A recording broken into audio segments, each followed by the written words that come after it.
This is the limitless Keith Lee. This is Brody King. This is Angel Garza. Will Ospreay. Hornswoggle. Pentagon Jr. The Mexican Ray Phoenix. King Ricochet. Concrete Rose, Sunny Kiss. And I'm here to ask you to stop what you're doing, take just one moment, and bask in the glory of the Busted Wide Open. Busted Wide Open. Busted Wide Open. Busted Wide Open. Busted Wide Open. Boston Wide Open. Busted Wide Open. Thank you.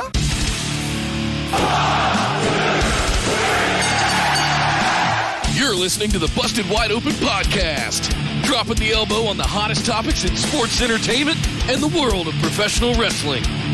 With your hosts, Nick Howell and Sir Ian Dangerous. Coming to you from the Orbital Jigsaw Network Arena in sunny Southern California.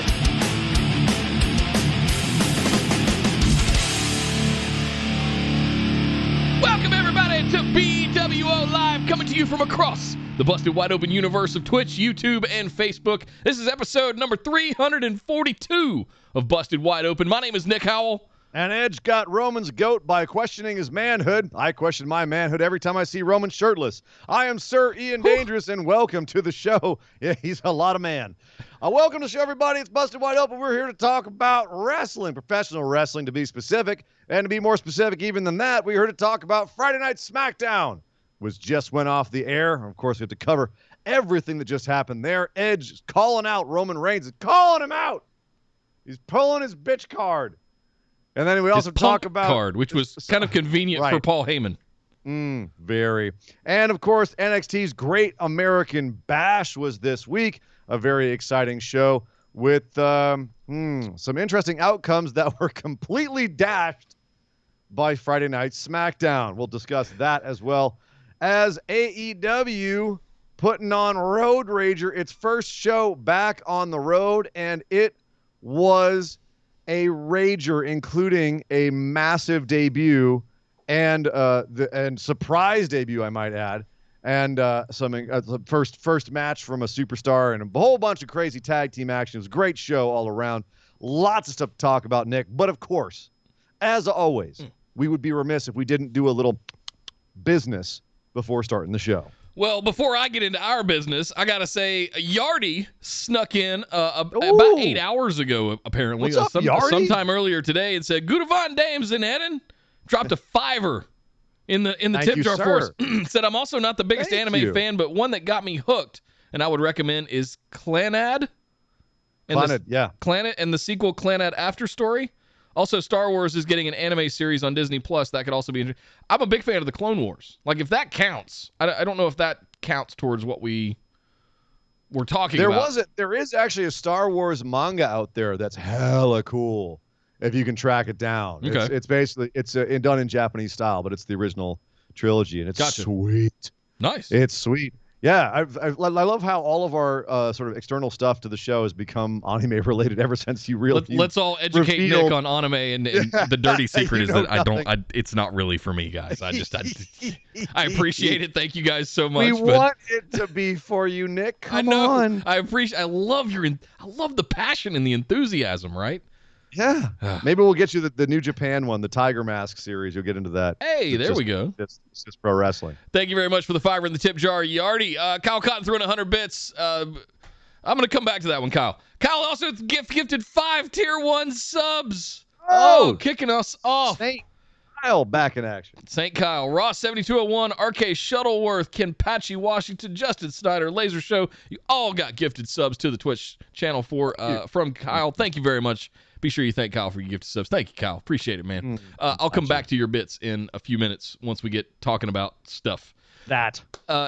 Linktree.com/BWO is the place to find all the things. Head over there, follow, like, subscribe, do all that stuff you guys know how to do at this point. Big shout out to all of our patrons and YouTube members. Thank you guys for all of your support every single month. It means the world to us. And a big shout out to everybody for all your bits and subs here on Twitch. Super chats are open over on YouTube as well, guys. We will read them out if you want to throw them in. Hi, everybody watching over on YouTube. Taryn, Troy, everybody, what's up? Thanks for stopping by. What's up, y'all? Let's see what else we got to do. That's about it. We got a lot. Listen, I've been waiting for tonight's show all week because of what happened earlier in the week, but we got to start out with talking about what just happened on Friday Night Smackdown.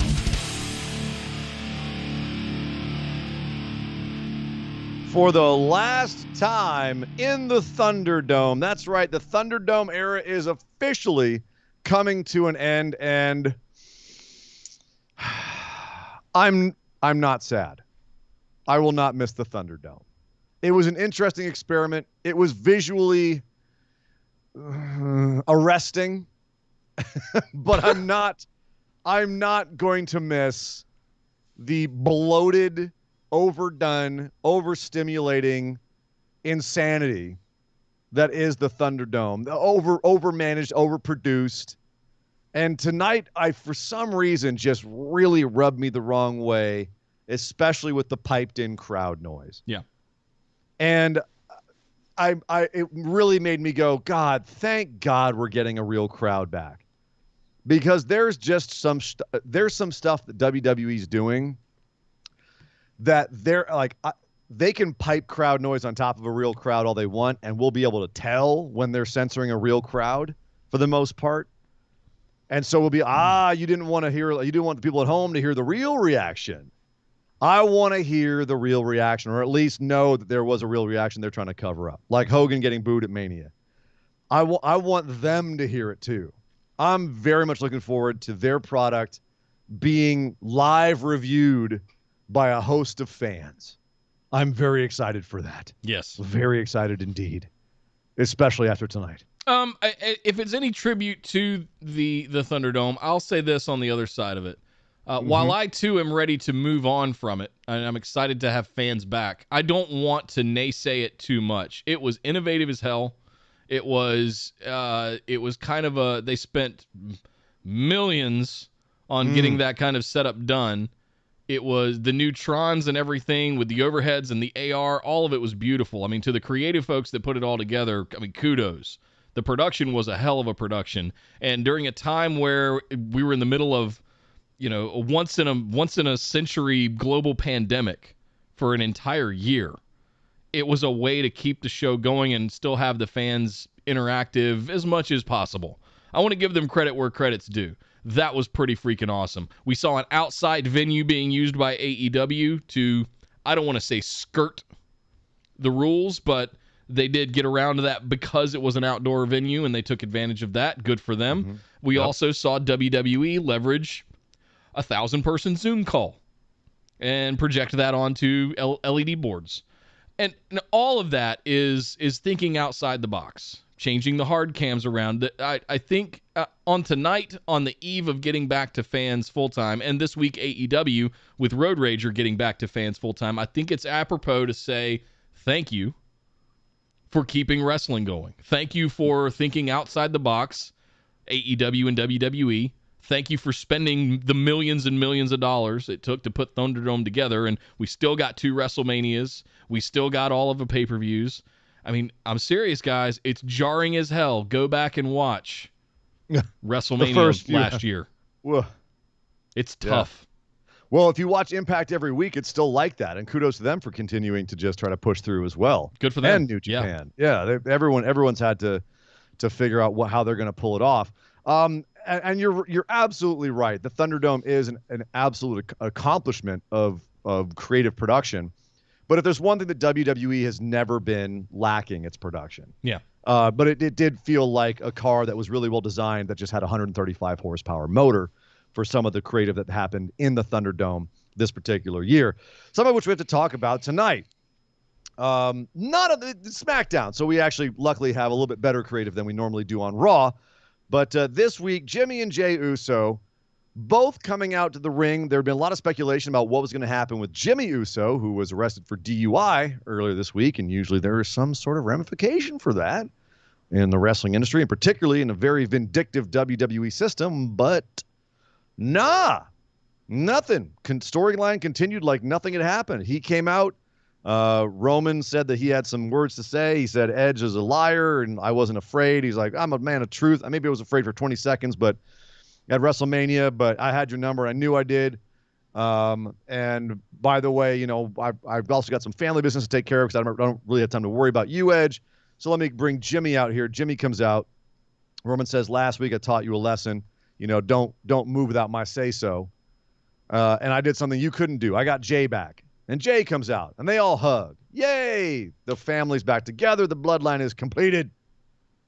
And right off the bat, the Usos go start doing things for themselves. They go try to hunt down Edge backstage, go find his dressing room. He's not there. Oops. Made them look like dorks. And then later on, Edge said Edge said all night long he was going to call Roman Reigns out and pull his punk card. Which, if you know the true meaning of the word punk from before it became a music movement, it's actually kind of a ruder thing to say than his bitch card. But hey, neither here nor there. Who am I to parse language? I thought it was a play on words for Heyman. Nah. I don't think that was it at all. Okay. But Edge came out of the ring to call Roman's punk card. Calls him out. Roman sells the boys backstage. The Usos, he says, I got this. Stay back here. Goes out there, goes to confront Edge. And the Usos backstage like, nah, man, it feels like a trap. We're going to go get his back. So they go out there. Roman's like, what are you doing? I told you to stay in the back. It's a one-on-one thing. It's a man thing. He impugned my masculinity. I got this. I got this. I got to be a man. So Roman gets in the ring with Edge. They start to have words. They start to tussle. The Usos go jump up on the ring because the Mysterios music plays. And they're looking at the ramp, and the Mysterios come from behind them wielding chairs and start laying into them. Beat the crap out of them. Pull them outside, beat the crap out of them. Back in the ring, Edge gets the better of Roman. Roman takes off. The Usos get beaten into the ring, take a 619. Jimmy takes a powder outside the ring, and Jay gets hooked up by Edge inside with another little crossbar from the chair. He gets put in the little, what do you call it? Like the horse bit hold? The bridle. Is that what it's going to be called? Right, exactly. The bridle. And then Jimmy gets back, and he gets one, and then Jay gets one again. All the while, Edge screaming at Roman, do you see, Roman? Do you see what happens when you pass a stranger in the Alps? At least he looked at him up at the top of the ramp this time. Yeah. Not exactly. Straight at hard cam. Yeah. Are you watching Roman? Yeah, he looked right at him. Yeah. So at the end of the show, Uso's getting beaten down by Edge. Cool. But what did you think about all of this? Jimmy, no seeming repercussions for his indiscretions. The family, the bloodline is together. Everyone seems to be working on the same page, but the Usos get beaten down at the end of the show. Edge takes an advantage here. The Mysterios are back and teaming up with Edge, apparently, to get back at Roman and his cousins. What do you think about all this, Nick? Is this a good evolution of the storyline? Is this a good next step? Yes. And I'm surprised it took us this long to get here, to be honest. Because this is how I thought it would go from the very beginning. Was the Usos coming together behind Roman. They both acknowledge him. We had the whole thing with Jay at the very beginning. And then Jimmy came in and did the same thing. And we had that whatever happened at the end of the year last year, with Roman choking them both out. And I thought this was the way that we would get to, all that said, I liked how things opened up tonight. Jimmy did kind of look like a scalded dog. He was a little pouty, right? And even Jay says, we ain't gonna worry about the bad times that have been going on recently. We're here to handle business. We're the Usos with the 7-time. Like, he mentioned it kind of in passing, right? Might have been double meaning. And so that's how I read into it, at least. Mm-hmm. And I like that because, listen, I stay in kayfabe. We don't need that crossover. Everybody knows Jimmy got a ninth DUI or whatever DUI, right? Now, I'll defend him on that. That felt to me like it may be a double meaning, but he was referring to the fact that he walked out on them and Jimmy had some beef with Roman. I felt like that was in kayfabe with a little kind of bing, wink, to real stuff. So I'll allow that, man. Yeah. Come on. So, but I love where this is going. Make the bloodline officially the name. Make it an actual faction. That we haven't really declared that is the only thing that I'm concerned about. We just know that Roman Reigns is the tribal chief, head of the table, and his cousins are kind of his henchmen of sorts. But the moment we bring the Usos back together, the moment we have the Mysterios come in and attack them with chairs, now the prophecy is going to get fulfilled. Now we're going to have... Best thing you could do, have them beat the Mysterios, drape them, and let them just run roughshod over the company for the next 6 to 12 months. Well, do you want to know a little confession here? Yeah. This kind of bored me tonight. What? And I as opposed to the one-offs that they were doing with Jey Uso, main event Jey Uso? It's relative. I want to yeah, those were actually really good matches. This felt a little bit arbitrary, and it also the Edge and Roman is just not interesting to me. Roman beat you, dude. He beat you he hasn't beaten you one-on-one. Okay, so you have his number somehow. He beat you. He as he said, he stacked you and pinned you. Like, to me, that's pretty declarative. And I know they're trying to like run that back and make it so it's not quite so declarative. No, Edge actually has his number, and it's just not landing for me. Yeah. Having Edge brutalize the Usos at the end of the show with the help of the Mysterios, it didn't send the message to me. Right. It didn't send that. There's a lot of this on the show where like, who's the face, who's the heel? Face is kind of acting heelish, and I'm not connecting to the faces. Yep. And it's happening here. And I'm not connecting to the heels anymore because I feel like Jimmy and Jay both kind of had to give up some personality in order to become Roman's henchmen, which is fine. But now let's move on to the next step. And it just felt like we got to a place at the beginning of the show, and it just never went anywhere beyond that. Yeah. The most exciting part of all of this was the Mysterios returning and laying in a whooping. That was exciting. Everything else, I was sitting there going, do something. And they weren't. I like good guys that run in and thwart and fend off the bad guys. I didn't like seeing Rey Mysterio holding down the Uso while Jay put him in the bridle. I didn't think that was a good look. Yeah, when you put it in context of what they did to his son, okay, but I mean, they're bad guys. That's what they do. You don't do that. You're a good guy. It still felt torturous. Yeah, exactly. Yeah. That's not Ray's stock, and he's not Stone Cold. He's not an anti-hero. You know what I mean? So it was a little odd, but I love the idea of Edge and the Mysterios teaming up because Edge and Ray have a nice, long, beautiful history, and I'll see more of that anytime. Yeah. But that wasn't all that there was on SmackDown. That was fine, but it did feel like a little bit of a holding pattern. We're now moving on. We got to do a little catching up here. Yeah, a little bit. Kyle threw in 100 bits, said Jimmy looked exactly like a kid who has been reamed in the principal's office all week and just had to sit there and take it because he knows he messed up. Thankfully, that wasn't brought to TV as well, but you could see it on his face. Yeah, that's what I was saying. He looked, he was sorry. He looked chastened. Yeah, exactly. He looked like Vince had torn him a new butthole. Yeah, and it hurt to walk a little bit. No, we're good. Let's go. What else we got? Well, fantastic, because there's plenty more of show. Big news this week. Bayley, while working out, busted her knee. We don't know if it's ACL tear or what it is. Hasn't really been declared what exactly her injury is. Apparently, it is knee related, and it will keep her out for 9 months. Oof, that's past the Rumble. That's going to be a ligament. That's WrestleMania next year, maybe, or after WrestleMania. That's a while. So that sucks because she was supposed to have a match with Bianca Belair this next Sunday, a week from this Sunday, at Money in the Bank. So they had to scramble, and scramble they did. They sent out Sonya Deville to say that Bayley was injured. Bayley had a nice little speech saying, I'm injured, and it's because all of you pushed me to try to get better to beat Bianca Belair, so it's all the audience's fault. F you guys, I'll see you in 9 months. So she takes off, and Sonya says, well, that leaves us in a little bit of a pickle, because that means that there will not be a Bianca Belair title match on Sunday. There will be a Bianca Belair title match on Friday in front of our first live crowd. Yay! Yay! At the SmackDown before the event. And she tried to make it sound exciting, even though you're taking a title match off the pay-per-view and putting it on TV before then, which is just by nature less important and less impressive. So nice try. In addition, she also announced who would be facing Bianca Belair, and she said, we just decided it's going to be this person. No other reason. We're picking a name out of a hat. It's going to be, I don't know, Carmella. I mean, granted, we have like 3 women on the entire roster to work with right now. One of them is injured. One of them we haven't seen since WrestleMania. One of them is Carmella. And she comes out and says, yay, I knew it had to be me because I'm the prettiest.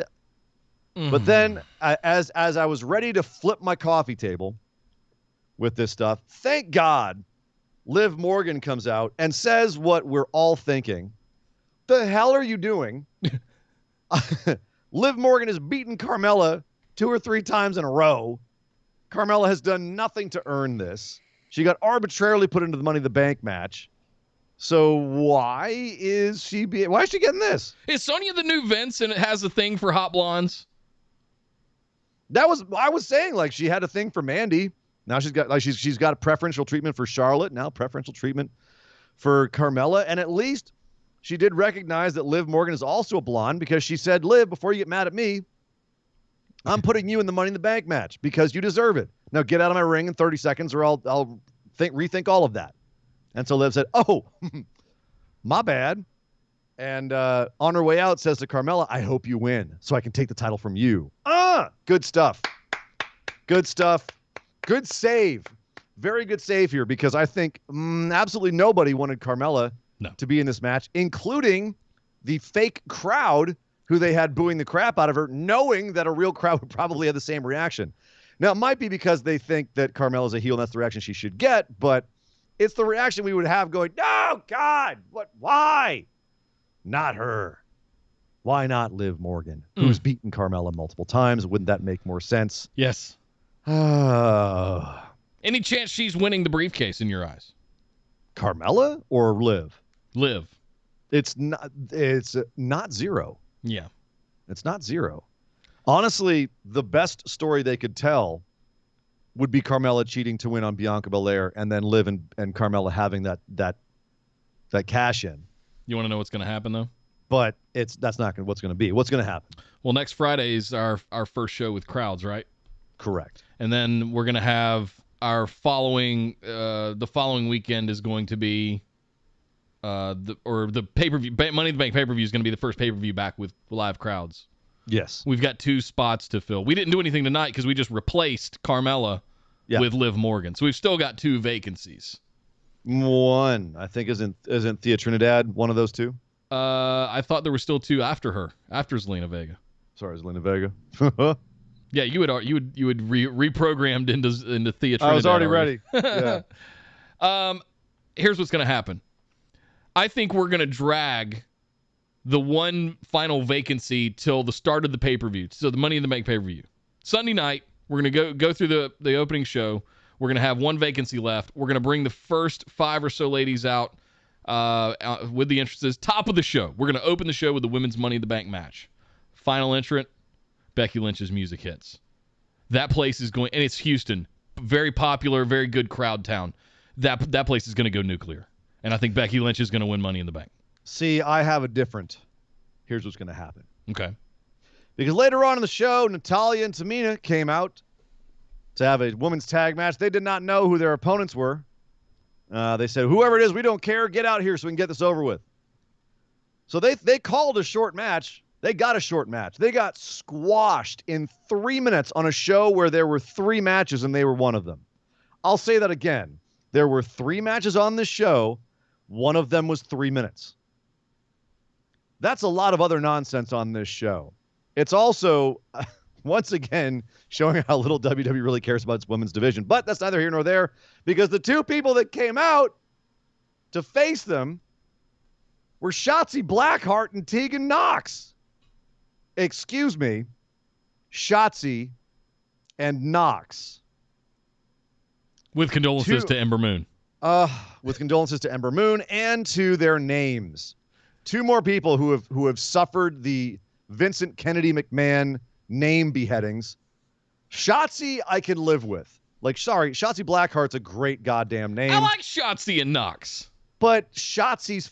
It's like okay. Tango and Cash. I dig it. Knox? Yeah, I dig it. She's just Knox? Not Teagan? I dig it. Not Teagan Knox? Knox. Where it has a little bit of, like, alliteration to it? Just Knox. People are married to the name. They're wrapped around the axle about the name. You know, we found out this week Buddy Murphy. It was Buddy Murphy's idea to drop his own first name, and explained the way that he explained it. It makes sense. Well, yeah, because he did it because he was supposed to be a bad guy. You can't have a bad guy named Buddy. Yeah. I'm sorry. Yes, you can. You absolutely can. It's called irony. Hey, buddy. Hey, guy. I'm not your guy, buddy. I like Shotzi and Knox. I think that's a kick-ass team name. I'm glad you dig it because my eyes rolled so hard. I'm still seeing triple. The NXT diehard marks are they're going apoplectic over it. I get it. I yes. understand. Yes. Again, we're killing good names in service of brevity, and Vince thinks that we can't. I would love the explanation for why we had to shorten these names. Blackheart, the only thing I could be like, okay, Blackheart. Maybe there's a trademark issue with Blackheart Wrestling promotion or something. But what's Teagan Knox? What's the problem with Teagan Knox? What's the problem there? We also got announced that Toni Storm's coming to SmackDown. Toni Storm keeping her full name. She's not turning into Storm or Tony. She's Toni Storm. Although I think I saw umlauts over her O at one point, so maybe it's Toni Storm. But so we got 3 new women coming to SmackDown. And you know what? 2 of those 3 are going to be in Money in the Bank. Calling it right now. In fact, I'm going to call right now Shotzi's at least one of them. They might not throw Teagan in there because of her bum wheels, but Shotzi is at least one of them. Yeah, she just got back. Maybe not throw her right in a ladder match. That's my theory. Hang on. The elephant in the room we need to talk about here. I don't know if how we super hybrid this and talk about NXT or all, but maybe we save it till later. No, save it till NXT because we need to talk about that. Yeah. Okay. Let's put it this way. If you're surprised that Teagan Knox came back on SmackDown, you'd be less surprised if you watched NXT, where she came back in the middle of a match to chase down Candice LeRae and restart a feud. And meanwhile, Toni Storm's over there having a feud with Saray and talking about Raquel Gonzalez. And Zoe Stark to an extent, Shotzi Blackheart is in a tag team with Ember Moon and is in a feud with Raquel Gonzalez. I mean, Shotzi and Toni both weren't doing enough where I couldn't see them being pulled from their programs. Teagan's been being built up for weeks with the whole little recharging symbol. And then they're going right back into the her and Candice feud. They open things wide up for that.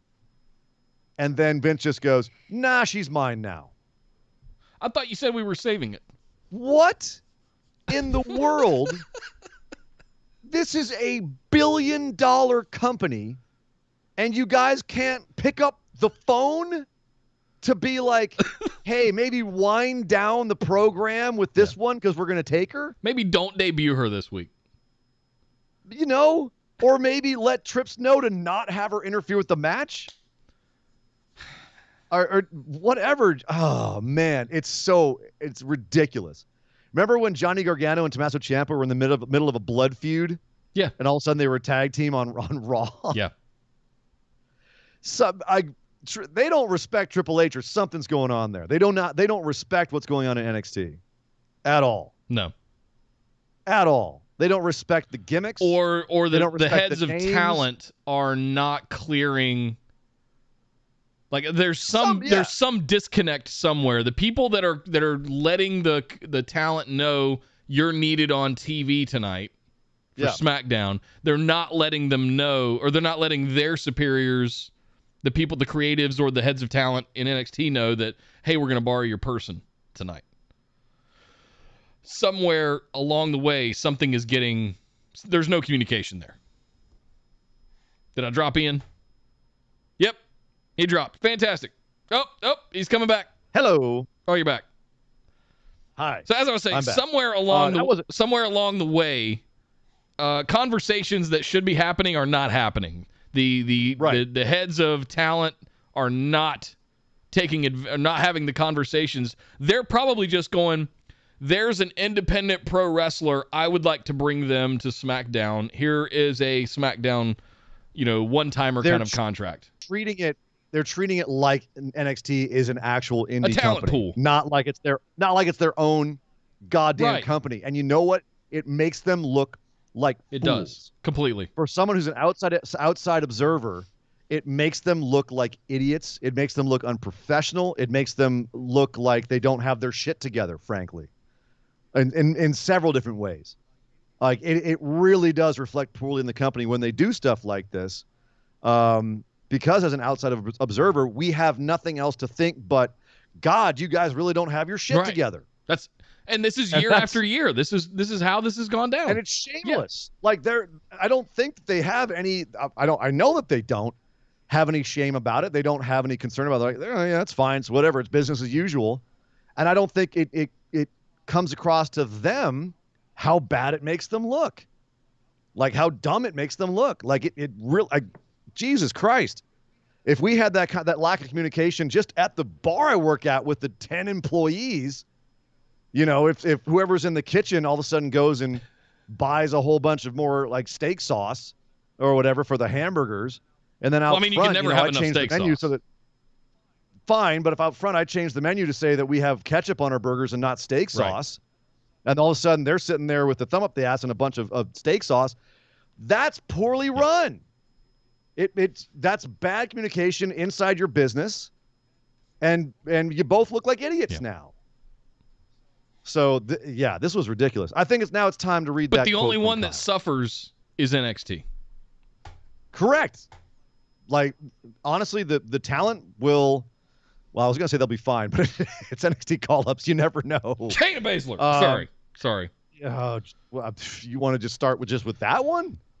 How many other ones could you talk about? Let me catch up a little bit here before we get too far behind. Cal 300 bits said Liv Morgan honestly probably talked her way into winning the briefcase with that promo. That type of fire was eye-opening if you weren't already all in on Liv. I'm all in on Liv getting into the thing. I don't know if she'd be the right one to have the briefcase. Honestly, at this point, the fact they're giving Liv any kind of push is a good thing. Good thing she's blonde. Yep. Jay Wolf 74 not only extended his own subscription, thank you very much, but also gifted 5 tier 1 subs as well. Tropical Heezy, L Figgy Smalls, Flip Recruiter, Stacy Pro, Bianca Smith, all got gifted sub from Jay Wolf. Make sure you thank Jay Wolf for your gift sub. And Jay, just for giving all that stuff away, and extending your own sub, I'm going to give you a little bit of chicken. Thank you very much, sir. Thank you, man, for all the subs. Appreciate it. Cal threw another 100 bits, said Teagan doesn't look like a Knox, but Teagan Knox seems to have kept her whole name since Michael said her full name and not Shotzi's. Shotzi and Knox seems like the tag team name. That's what I'm saying. I think Michael I think as a singles competitor, she's still going to be Teagan Knox. But I love the branding. Can you imagine like the old throwback baseball tee of like Shotzi and Knox? You can have it's an album cover. It's Tango and Cash. It works. Did you have a good dinner tonight? Yeah. Like, why are you so positive? You're in such a good mood. It's adorable. I'm feeling better. I've been off all week. That's what it is. Oh. That's what it is. I've gotten more than 4 hours of sleep a night. And I've been doing 17-hour days. That's where the disparity's coming. I'm high energy tonight, guys.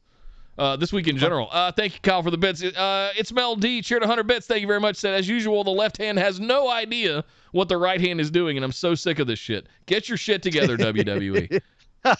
You tell them, Mel. You tell them. Thank you. It's sad. It's sad. And over on YouTube, Jay threw in a $5 super chat. Thank you very much, sir. Said, I doubt what Buddy said was true. It wasn't his idea. Maybe Vince made him believe it was his idea. I guarantee it wasn't. Sorry, man. Hey, you know what? It's honestly, he might have a point there. Where, Moxley said in his interview, a few people have said in their interviews, like Vince has some like Jedi mind tricks where he makes you think that it's your idea to do some dumbass shit. And next thing you know, you go along with it, and you're like, this is the best ever. It's a great idea. Glad I thought of it. Thanks, Vince. Did you want to go back going to back and reading Kyle's now? Finally, yes. Let's do it. Kyle threw in 100 bits before we even went on. Thank you. Thank you, sir. He was spicy. It was ready to go. I don't think I've ever been made more furious by my wrestling issues than I was at SmackDown tonight. Objectively a good show, but the complete hatchet to NXT's long-term plans, basically killing 2 long-term stories with Shotzi challenging Raquel and Teagan facing Candice. I'm livid. Then add not get the Saray and Tony match. I don't think Vince has ever made a call-up this egregious to NXT's booking. Even Ciampa and Gargano continued their program on NXT while on Raw. Yeah, but that was bizarre. But it broke it when they did completely. Completely broke it. It might be the most. I don't think it's the most like call them up in the middle of something that they've ever done. I'd have to go look at all their call ups, but it feels like bad timing. It does feel like bad timing. And one wonders if they're going to be on NXT next week and finish out those storylines, or if they're just going to drop them entirely. Or if NXT is just going to be like, oh, well, they went to the main roster and actually write them off that way. Was it declared that they are now full-time main roster participants? I didn't hear that. On Twitter, Ember said it was, Ember was talking about their tag team as though it was in the past tense. So it was great tagging with you. Have good luck up on the SmackDown. All the NXT people, like even Scarlett broke character to say, good luck, Shotzi, and everything. So it did actually sound like they're done in NXT. So, yeah, there you go. In addition, we had a couple of other matches, 2 other matches, in fact, on the entire show. And both of those matches were to qualify in Money in the Bank. And both of those matches were matches that we've already seen half a dozen times. Literally. In the case of Baron Corbin and Nakamura, King Nakamura, that is. Nakamura and Boogs rolled up in Baron Corbin's old Mercedes Jeep, saying, gosh, it's so awesome we got this thing for so cheap at the auction. Because that's what good faces do, is mock a guy when he's down and go buy his old car just to rub it in his face. Be a star, kids. Be a star, WWE. So Baron Corbin, who's very down on his luck, he's apparently missed a bunch of house payments in the course of 3 weeks, which is very impressive to do. How many houses? He's down on his luck. Right? It's the only way it works. If he's got multiple houses. On top of, he's already lost hundreds of thousands of dollars on the stock market. I guess you miss, right. But you miss one house payment, the bank doesn't start calling like he said they were. Whatever. Hashtag WWE logic. Go along with it. He's down on his luck. His hair is growing out. Have you ever even had a mortgage? He's right. His hair's growing out, so McAfee is mocking him the entire match about his hairline. You had Big E come out and sit in his couch ringside. McAfee joined him on the couch, got their footsies done while they're watching the match. Brilliant. And everyone was just mocking Corbin the entire time because, you're poor. This was bizarre, not because they're trying to have some sort of weird redemption face turn angle for Corbin, which my jury is still out on, and I'm curious about the experiment.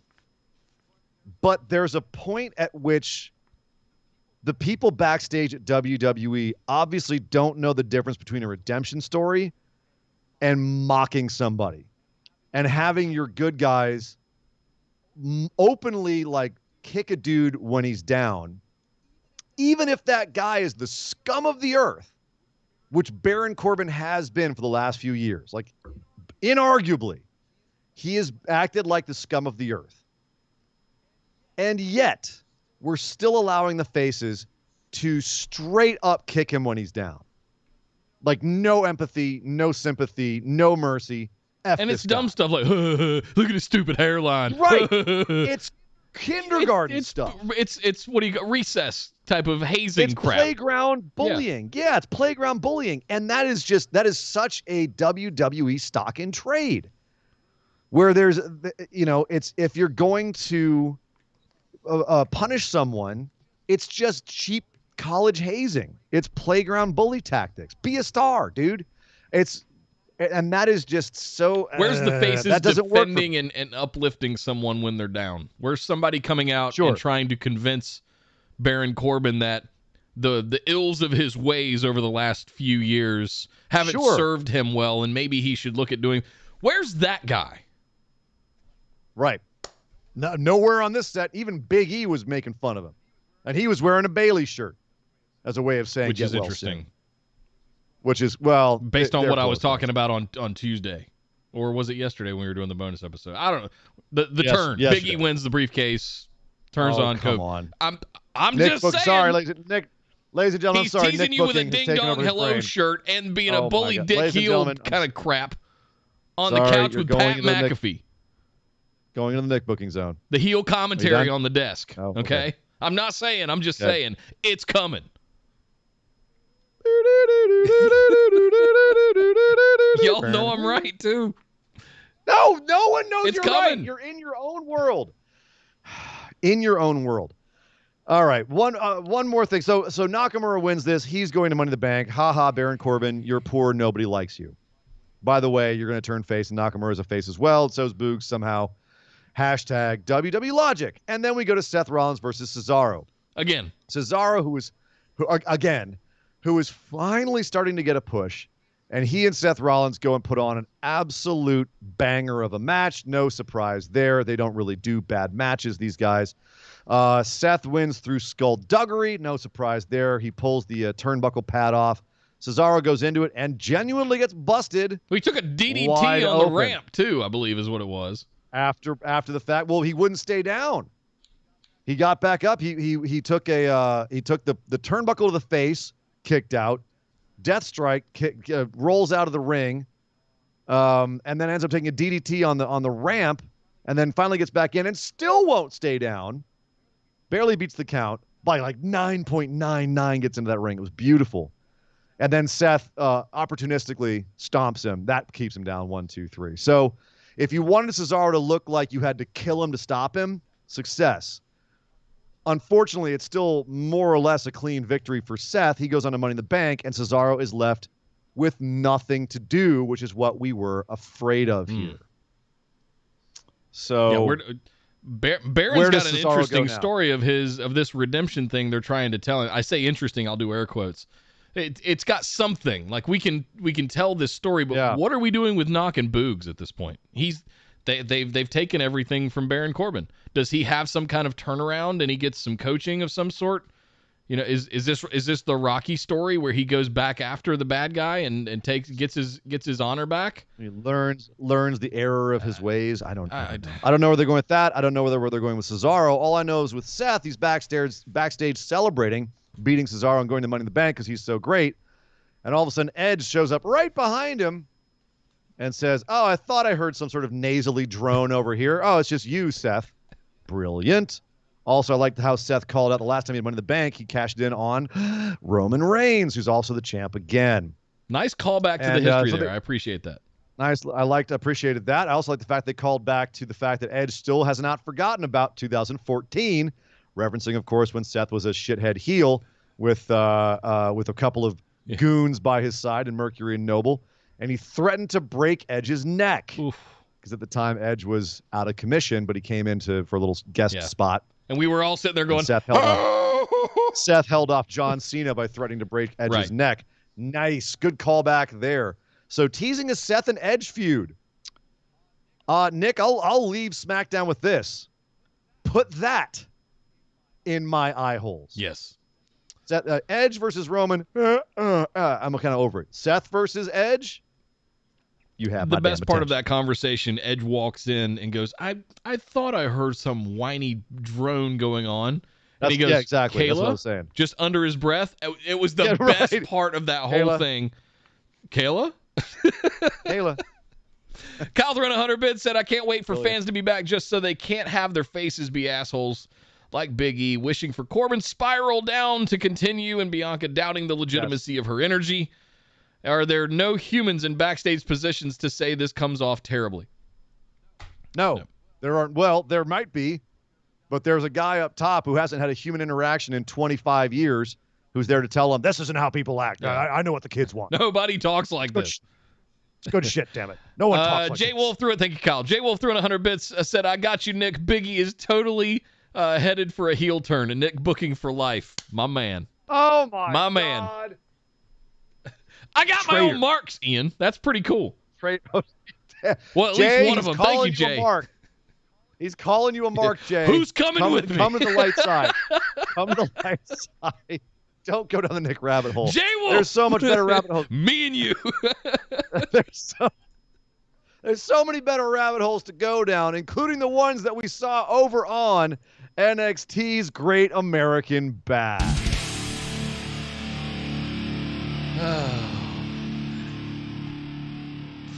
Did we mention Teagan Knox is on SmackDown now? Wait, what?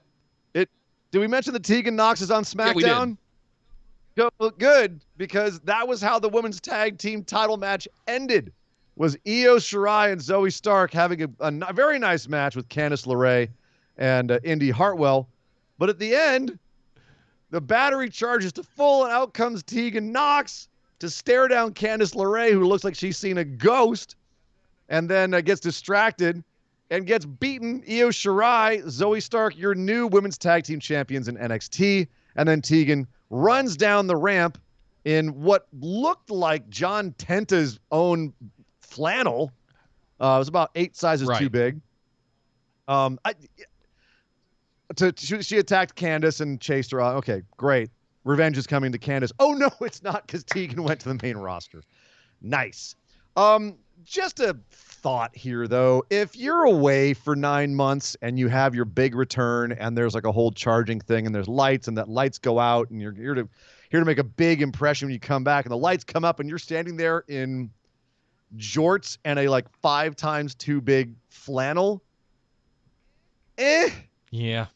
Underwhelming. Like I was excited it was Teagan, but the look left something to be desired.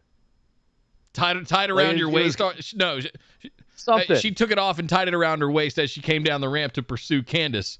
But it looked like just, and it was almost an ankle skirt. It was flailing around on her as she opened up her arms, and I don't understand why they even went through. How could you not know on Tuesday that 3 days later she would be on SmackDown? How do you not know this? Yeah. Well, I'm excited as hell for Teagan. I don't think this was a good look. We've already been over this ad nauseum, but this was after we know what we know now after tonight. It's embarrassing. It's actually embarrassing. It should be embarrassing if they had any conscience to be embarrassed. This would be embarrassing, but I don't think they're embarrassed by it. I just like, it's business. But but you do have new tag team title winners, Io Shirai, Zoe Stark as the new champions. What do you think about that little switcheroo? Which one? Io and Zoe are the tag champs. It was mostly not even made a big deal out of it because of Teagan. But why make them champs over the way? Is it just so that every woman can get their hands on the tag team titles? Because they kind of all have. Why? They've all been champs. Why change the titles in the same match that you're bringing somebody back? Why not celebrate the champs and then do something separate to have the return, to celebrate the return? Because you're crowning a new tag team as champions, and you're having a big return. Why not celebrate them, raise their hands with the titles, celebrate it, put your lower third up, but then have the lights go down and have Teagan come out to chase off Candice after she's lost? Because they didn't want to have her lose clean. They wanted a bullshit distraction finish that they're so addicted to in WWE. And there is an argument to that here where Teagan wanted to come and get her revenge, but it wasn't done very well. Like Teagan just kind of, came back and went, "I'm here," and stood at the top of the ramp for the rest of the match, kind of like bent over and watching the match. And there was a bit more. There's a couple more moves to the match. It wasn't even a straight up distraction finish because of her. It was about 30 seconds after that. So she partially figured into the end of it, but it didn't really feel that. It felt very disconnected. And then, as you said, Io and Zoe are your champs, but we're more concentrating on Teagan and Candice. And when you finally cut back to them, they're kind of like, "Oh yeah, we're champs." Oh, we forgot about. And they were trying to hand them the titles and raise their hands, and we had moved on at that point. But at this point, Teagan's moved on now too. Indy Hartwell got carried away by Dexter Lumis at the end of the match as she was lying prone on the side of the ring. So yeah, you love Lumis. Index Eternal. is back. Whatever kind of weird stuff those two get up to. But let's look at this from a what's happening next standpoint. Io and Zoe are champs. What does that mean? What's coming next? I have no idea. What were they gonna? Are they gonna face Aaliyah and Jessie Kamea? Because that's about it. That's about all you got left. Whether they're still together or not, now that Index is back together, I don't know whether we don't have Shotzi and Ember. That's one more tag team. I feel like we're gonna turn the heat up on the Raquel Dakota thing over the next 6 months. That's a story that they need to start developing. What other tag teams are there? They were going to do Raquel and Dakota versus Shotzi and Ember, but... Savvy says! That's not happening. Boom, boom, boom, boom. So NXT's got to do a little bit of shuffling here. Here's an interesting thought. You're such a big fan of heel turns. The big call right now is Zoe and Io don't like each other, right? And but they respect each other. That's the whole thing, right? They respect each other. We don't like you. I don't like you. I don't like you, but I respect you. Okay, we can work together and we can go win tag championships because we're that damn good. But everyone's saying Io will turn on you. Candice is saying, look out, Zoe, she'll stab you in the back. Does Io stab Zoe in the back? Or does Zoe stab Io in the back? Do we get a Zoe? I mean, it is kind of another NXT cliche, is every babyface woman at some point gets like a dark, edgy turn. Right. And why do all the tag team champions have to ultimately like turn on each other? I don't know. They don't. I'm just saying this would be the first one in a while where they've turned on each other. But I'm just saying, like, would it be more interesting? Would it be something that's interesting if Zoe were to turn on Io? I personally wouldn't have strapped him, to be honest. So I wouldn't have. They could go off and have their own program. You know, maybe they could just never get the job done, and Zoe gets pissed or Io gets pissed. Io gets pissed because this newcomer, this rookie, can't get it done. Turns on her and says "F you," and Zoe's like, "No, I am not taking that." And they have a program, right? That's good stuff. It's simple. Keep it simple. Don't overcomplicate it like Nick does, right? I like it complicated, just not your kind of complicated. Much less complicated, Thatcher and Ciampa versus MSK to open the show. My God, this was an intense Other match. hot take. Well, I wanted to save this until after we talked about this. I don't think. I'll save it till later. I'll save it till later. We need to talk about the main event first. All right. Thatcher and Ciampa have a match with MSK to open the show. They said we've been deserving this for a while, and there is a pretty good argument for that. Everyone came into this thinking that the champs were the underdogs. It wasn't just commentary hyperbole. The audience too was chanting for Thatcher and Ciampa. MSK were almost heels in this match. And this match was supposedly about how MSK were going to step up to these grizzled old vets and try to withstand the onslaught. And it was an onslaught. Ciampa and Thatcher beat the absolute shit out of those boys. I felt bad. I felt like there was a couple of times even where like they missed a spot and Ciampa would just slap them just because.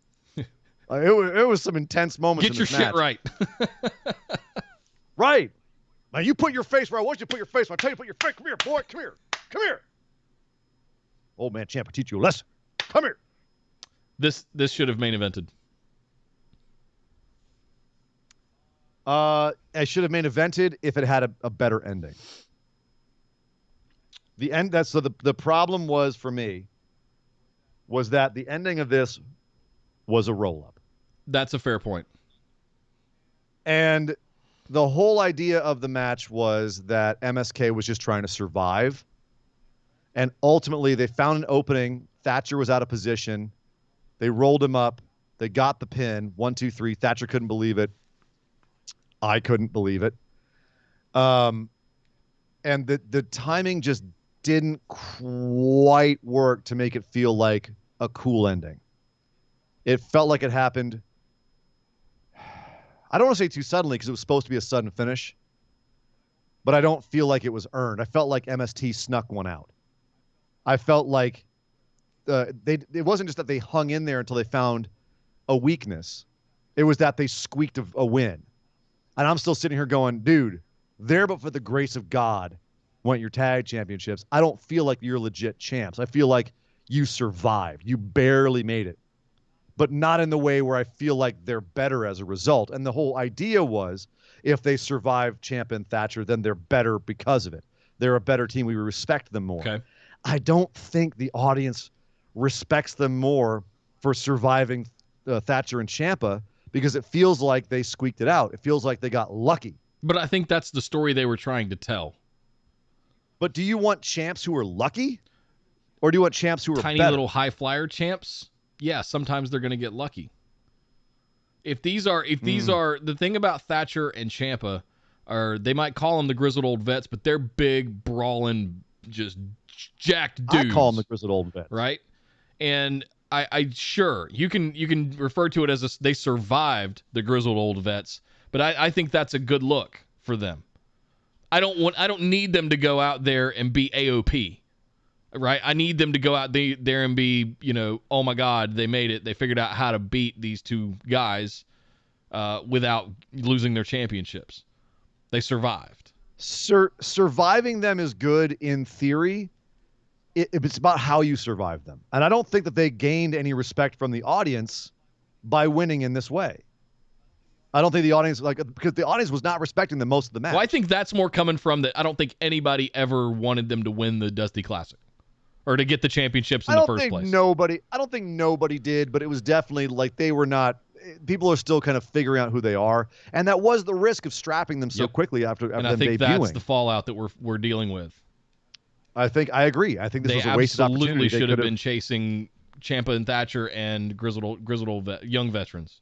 They should have been chasing. And unfortunately, this was a kick-ass match that I don't think ultimately accomplished what they were trying to go for, which was get MSK more respect. That match, role reversed, where it's a roll-up and they win the titles after chasing them for a period of time, is a beautiful finish.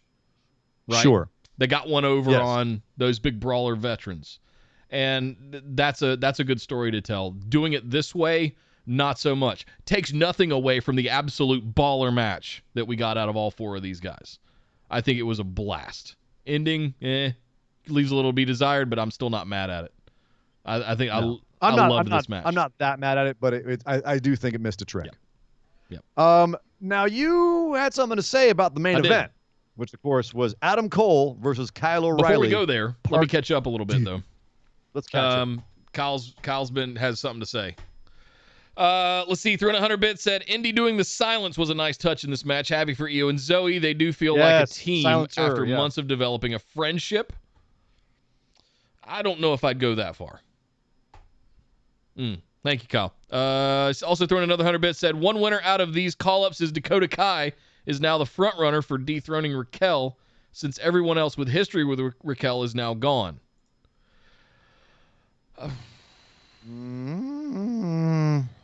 That's an interesting take. They'd have to do a lot of work with Dakota to make me believe she could beat Raquel Gonzalez.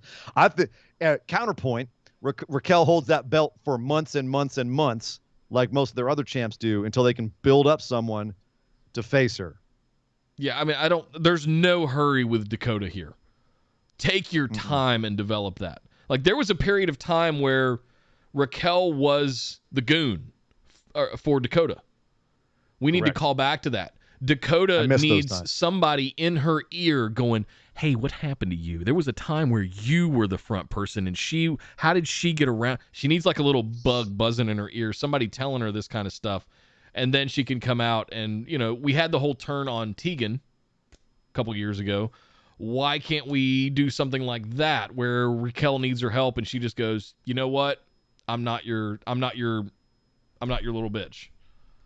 I'm not your goon anymore. I wouldn't mind a Shawn Michaels Diesel thing, but we remember how well that went over. I mean, I guess it went over kind of well at the time, as long as you don't have Bam Bam Bigelow cheering them on the Raw afterwards. Jesus. But there's something to be said with that. The whole Shawn Michaels Diesel split. That's delicate. It needs to be handled with care. Yeah, it's delicate. Real careful. But I don't and pray that Raquel doesn't get called up to the main roster in the middle of it. I mean, that's one way to jump Dakota to the top. Have her lay down for Dakota and strap Dakota, and Raquel can go up. Yeah. Yep. I just don't think we need to be in any kind of hurry. I don't know that she jumped the line over anybody else. Yeah. I don't know what you do with Raquel right now. Just let Raquel be the champion. There doesn't have to be a story right now. Just let her be the dominant champ. Let's see. He also said, I get that people backstage love MSK, but at some point you need to realize you need to reset them for their own sake. The fact that Ciampa and Thatcher didn't beat them is the most questionable booking decision on a night full of questionable booking decisions despite great wrestling. I don't think Ciampa and Thatcher should have won, but I think that they should have lost in a different way. 100% agree. The idea was to make MSK look like legit. It was to legitimize them, and that ending did not legitimize them. It made them look lucky, which is not that doesn't make your champs look legitimate. It makes them look lucky. But you said you had issues with booking. Oh, hang on. One more. Cole O'Reilly One too. more. Oh my goodness. Another 100 bits We from have so Kyle much. said they I need to love get it. popped in the mouth and rub some dirt into it if they are to reestablish the connection with fans. They need to struggle. Yeah, exactly. They could have struggled in this match more. I felt like they struggled most of the match, and then they needed to have a gritty finish. And I didn't feel like the finish was gritty enough. I know what they were going for, just wasn't enough. Thank you, Kyle, for all the bits, man. All right, now we can talk about the main event. Cole O'Reilly, 2.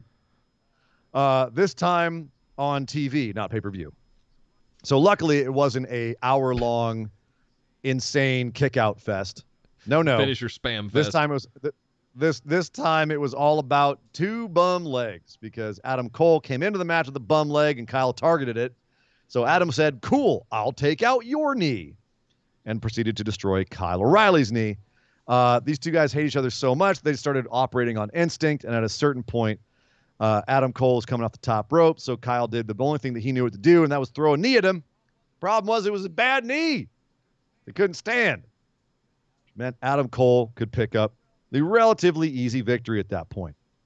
Adam Cole takes the win. Now it's 1-1. I know you got some things to say about this, Nick, so I'll hold off my questions for now. So give your speech, sir. Get on your soapbox. Adam Cole did not need this in any way, shape, or form. You know who did? Kylo frickin' Riley. After the Finn Balor stuff, after the 5-way with Kross, like all of the person that needed this was Kyle O'Reilly. And I'm gonna simp hard for Kyle O'Reilly here. Because damn it, Okay. I mean, Adam Cole basically had him handled almost the entire match. Kyle O'Reilly tried to throw everything at him that he could in the kitchen sink, and he just could not get anything over on Adam Cole. And at the end of the thing, Adam's just trying to hit Panama Sunrise over and over again, multiple times. Kyle he'll jump out of the way and knee him in the stomach while he's coming down from it. Finally lands it, hits him with the last shot, the 1-2 punch of Adam Cole, 1, 2, 3, and it's over. And I'm sitting here going, what the does this do for Kyle O'Reilly? Why are we doing this match again if we're not going to build up new folks or give different people some accolades? Adam Cole in no way, shape, or form needed this victory. But you know what? This is so. I'm actually just going to read what I've got. A couple of questions about this match, and they're all kind of rhetorical. Okay. So I'll just read what they are. Is committing to a rubber match making this feud go too long when it already feels exhausted? Yes. And so, right, it's kind of rhetorical because if Kyle beats Adam 2-0, feud's done. They both move on. Kyle's now a main event, like he's a main event guy. Question 2: should this have been the blow off? Yes. Did Kyle O'Reilly get undermined by losing? Yes. And that's the thing with this is that 2-0, Kyle wins. They both move on. Because the only other question I have for this segment is, what does Adam Cole do after this feud ends? What does Kyle do when this is done? Because right now, before, Kyle felt like another top guy in NXT. And if he beats Adam Cole in the third one, which I think he needs to do, because as you said, Adam doesn't need the damn wins. He doesn't need to win this feud. He's going to go off. He's already a main eventer. He's a 2-year, whatever it was, champion. He's going to be just fine. Yeah.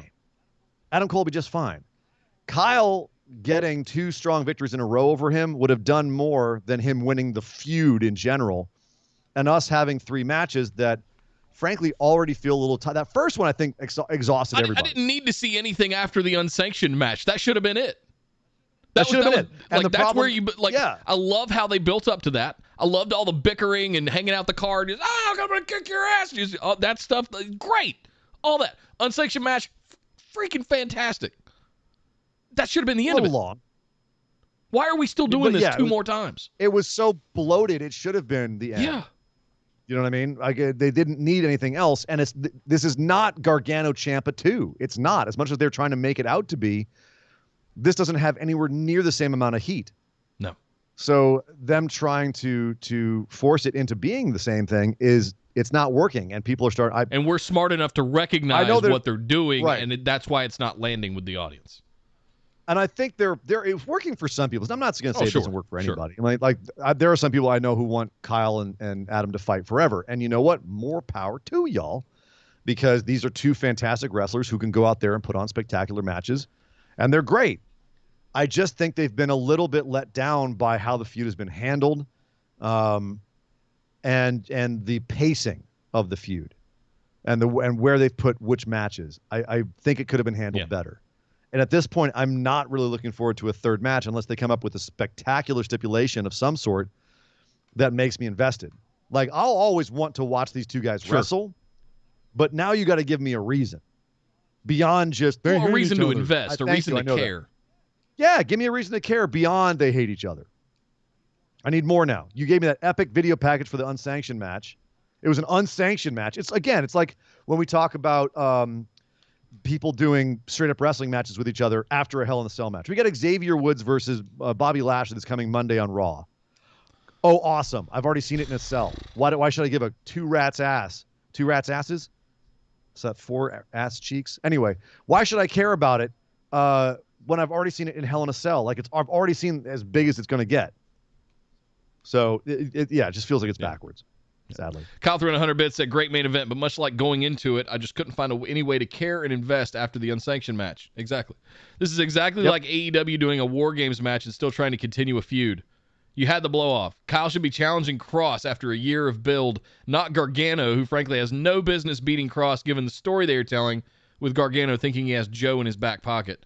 That's the thing that really threw me a curveball, was why... Let's talk about that. Let's talk about Johnny Gargano. Let's talk about and then I'll weigh Johnny in Gargano. Because thank you, Kyle. He's got a good point there that I did want to weigh in on as well. Yes, I totally want to agree with this as well. Gargano comes out to the ring. Karrion Kross comes out of the ring. Joe and Regal are already in the ring. We're having a little confrontation. Johnny is acting kind of like the hyperactive kid. As Kyle says, he thinks he's got Joe in his pocket.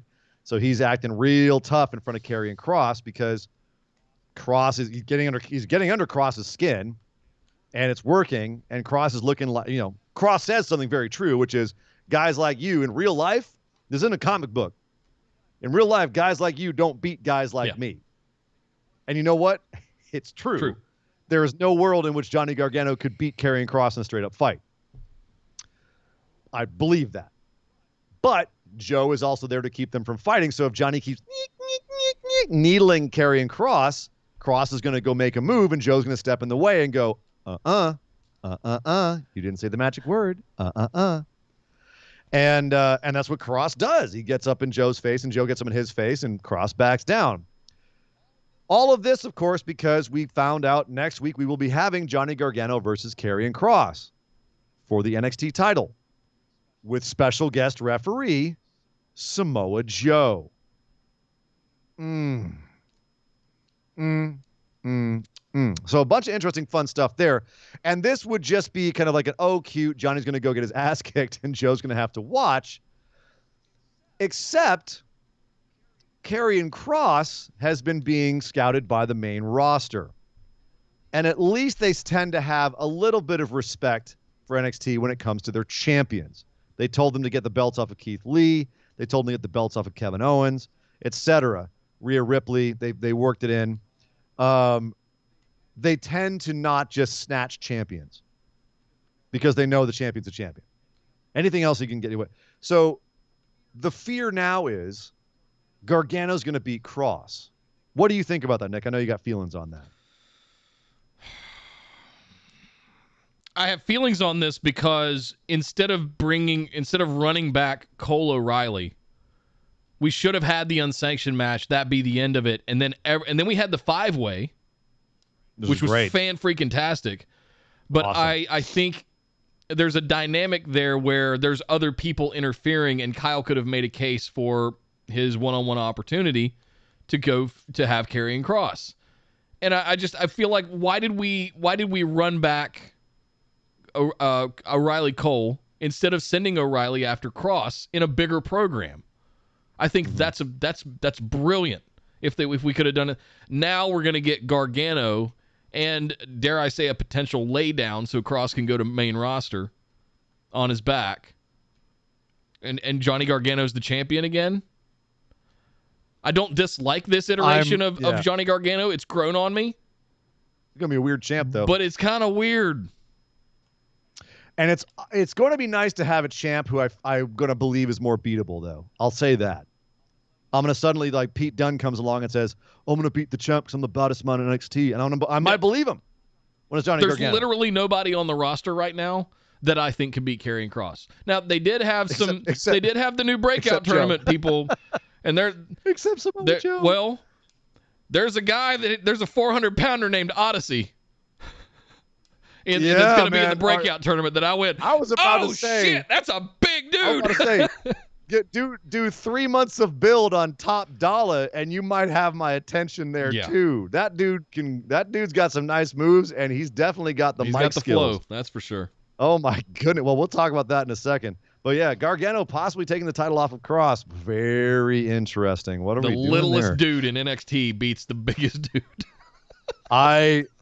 Not mad at the irony, and Johnny having multiple title reigns would definitely make him Johnny NXT. Yeah. So, but speaking of title belts, the $1 million belt was on the line. Cameron Grimes versus LA Knight. If Grimes lost, he would become LA Knight's butler. This match rocked ass. I love this match.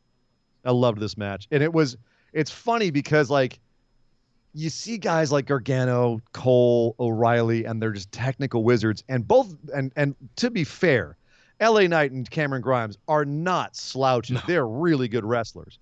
But I don't think of them in the same kind of like traditional way, stratosphere. In the traditional sense.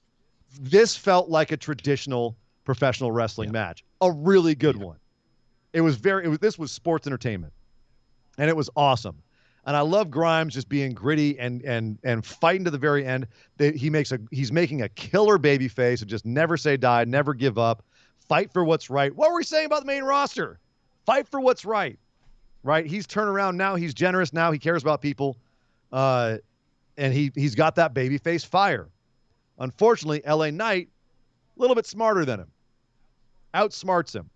And even though Cameron Grimes does manage to get back into the ring after taking a nasty bump outside, LA Knight grabs him, puts him in the finisher. 1, 2, 3. LA Knight wins, and Cameron Grimes is going to become his butler. That's going to be interesting.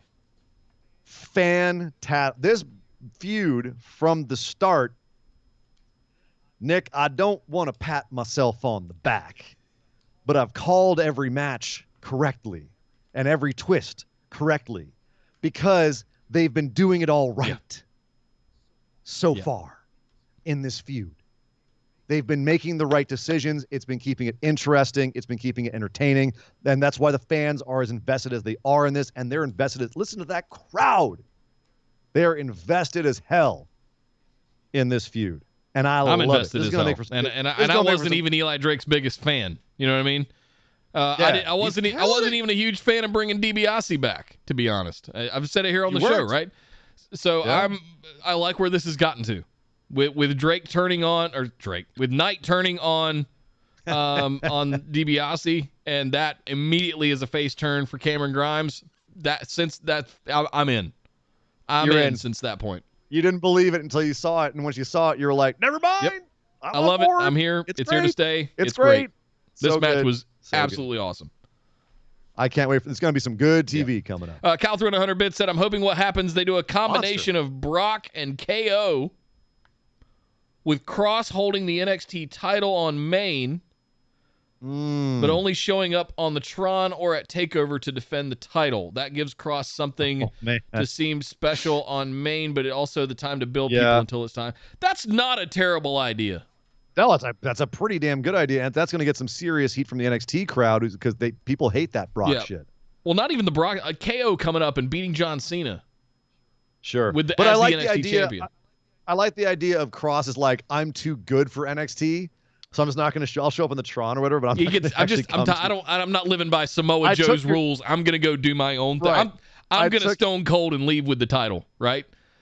I've got the belt. When you guys find someone worthy of challenging me, I'll come back. But until then, bite me. I'm going to go make money. He said he's got like the three goals that every morning he wakes up thinking about: keeping the NXT title, having him or main eventing WrestleMania and winning the WWE Championship. And it's like, that would be interesting if he held on to the NXT title and then went to main and started doing trying to get the other two. Like, that would be a good storyline. So Kyle, good call. We got what about 4 months away from Survivor Series? That could be interesting. That could be an interesting Survivor Series twist. It is. Couple more things on NXT here. Hit Row. Hit Row dropped. I'm addicted to it. They started they had a celebratory cipher, basically Ashanti v Adonis on the tables. That was properly set up, by the way. Those cables were doing the right things. He was set up on the tables, introduced the rest of Hit Row, who came out and all had their own little moment to freestyle, and it kept getting better and better. Good, sweet Lord. I mean, we knew that the and I'm forgetting her name, the lady in Hit Row. Oh my God. I apologize. I had it in my notes and I've lost it. B-Fab, excuse me.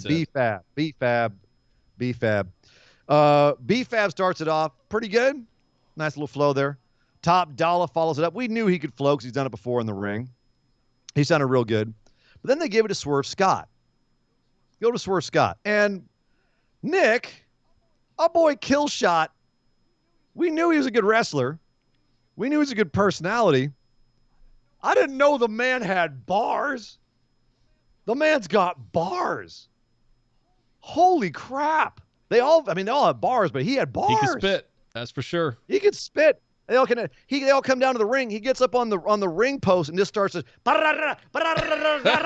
just machine gunning it out.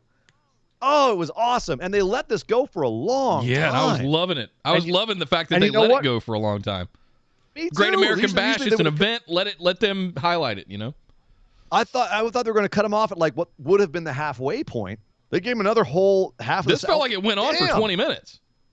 And you know what? It was awesome. Was great. They're over as hell with me. That was very impressive. All of them working together, all of them rapping together. Very impressive. Definitely showing some talents that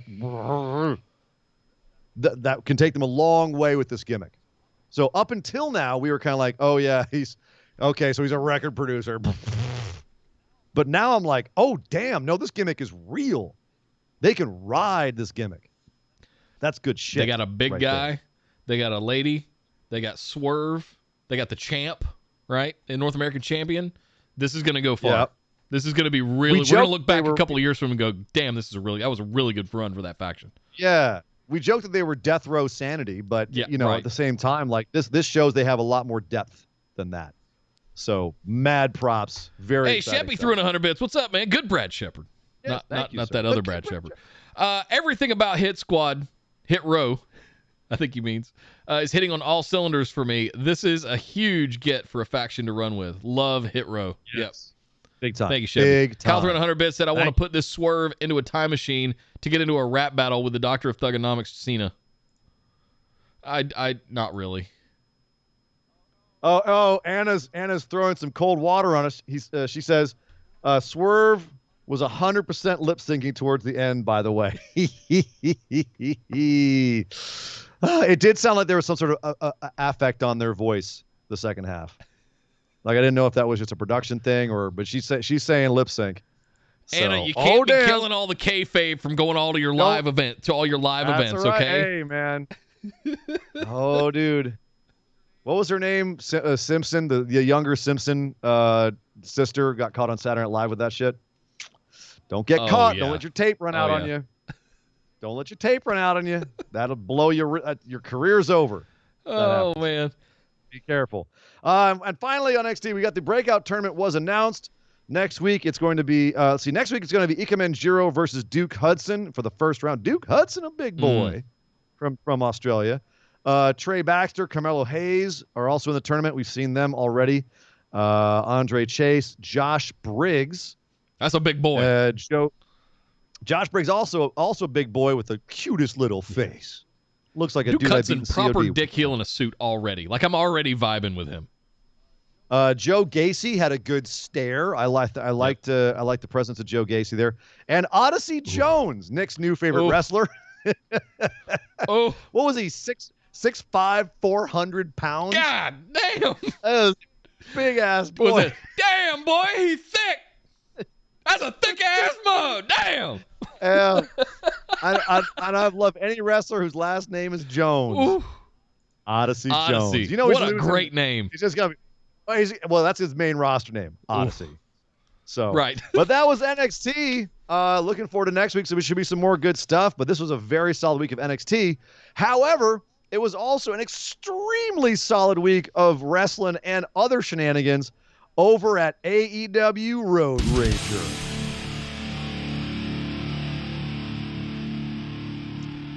Oh man. Cody Rhodes had a match with QT Marshall. Dare I say a strap match with QT Marshall. And the reason I think we're talking about this one first is because of not the match, but what happened in the match. And that was... Let's talk about the match first, though. Let's talk about the match first, though. Because we're going down the Cody things. Because Cody and QT Marshall had an old school strap match, not a beat the crap out of each other and pin each other. It was you have to touch all 4 ring corners in sequence to win. This was a Cody match through and through. QT didn't even get a goddamn entrance. He had the jobber entrance, which right there. Yeah, I was checked out. Just such a ego little dick move on Cody's part. Like, at least give the guy you're facing something. You know what I mean? Like, in kayfabe or not, you're still the EVP of the company, one of the EVPs. So it reflects poorly on you when you can't even give your opponent an entrance. QT, to his credit, has been busting his ass with this faction trying to get it over. And also backstage. Yeah. He's the MVP backstage. He's the head of talent. He's the Michael Carano of AEW. So it's wild to me that he didn't give QT more. I gave him a lot in the match. You know, he and QT had a pretty strong back and forth match, and it ultimately took him 3 crossroads in a rage to put QT down. So at least there was that. But this was definitely a isn't Cody awesome kind of match booking, which I'm starting to get to the point where, like, I'm rolling my eyes at it.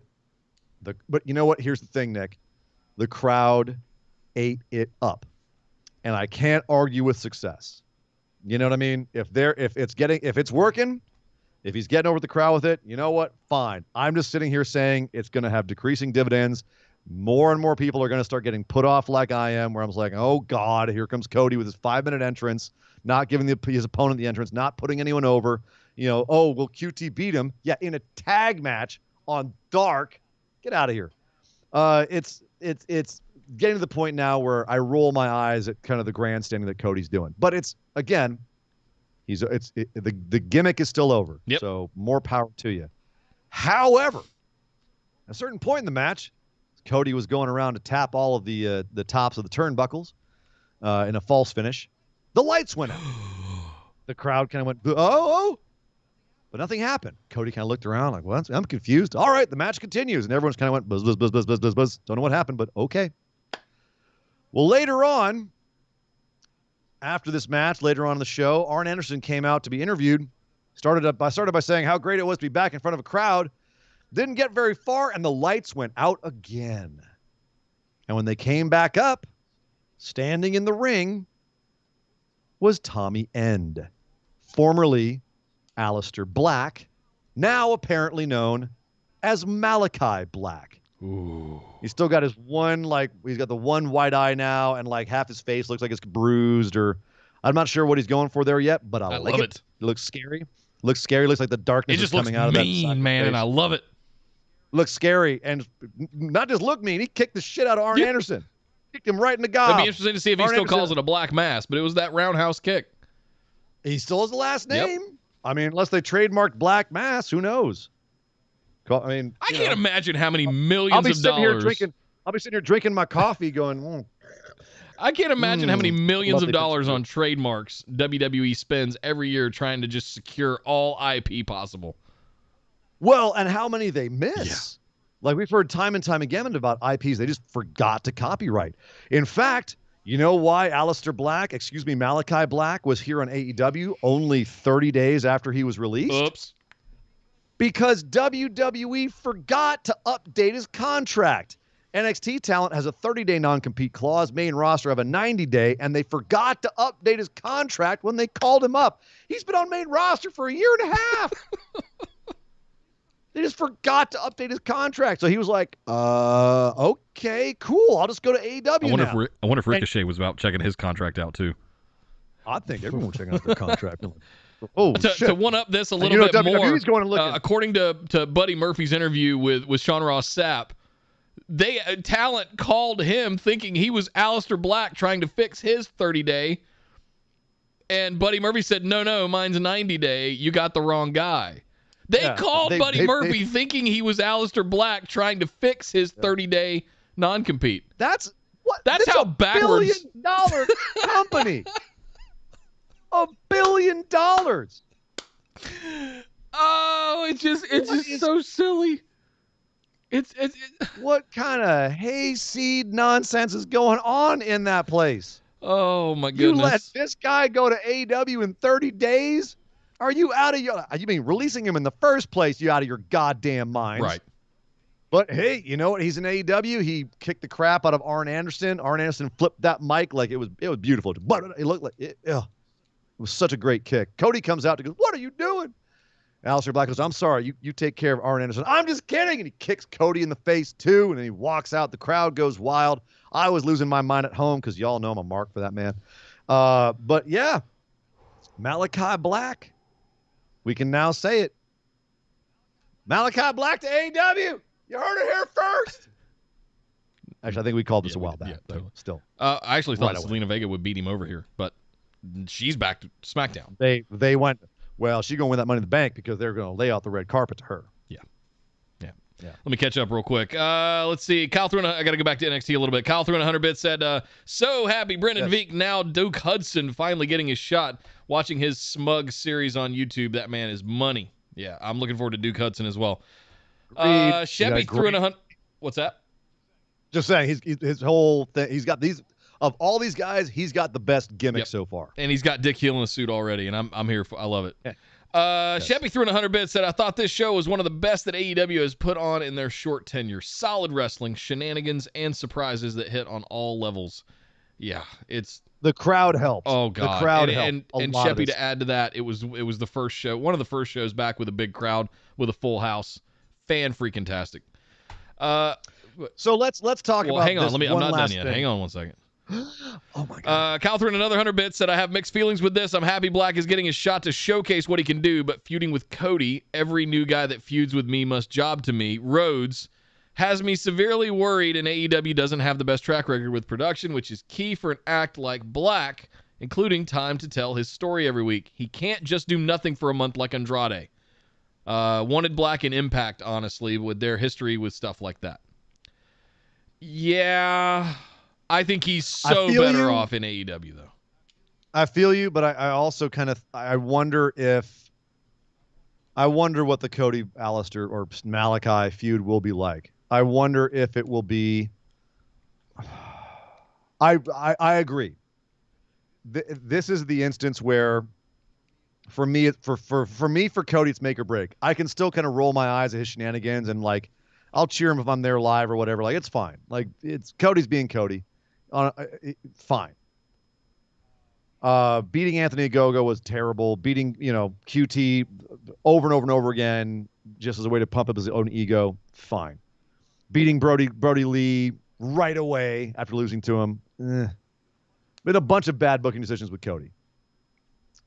If the first feud is Malakai Black versus Cody, and Cody ends up on coming out on top in the end, I'm done with Cody. I will officially be done with Cody. I'm going to be pissed at Cody. Cody going to be on my shit list because that would be dumb as hell. Yep. Dumb as hell. Put his ass over, Cody, or get out of the way and have someone else come in and fight this feud for you who can lose. Right. Have someone else Have Dustin come in and fight this battle for you and have him lose and just don't cross paths. If you can't lay down for this man on his way in, then don't cross paths with him. Have this just be his introduction and have Cody go, okay, I see what you're trying to do there. You're trying to make your name on your way in. Understood. Have fun. Here's some guys I'm going to send at you, and I'm going to go over here and have a feud. Get out of his way.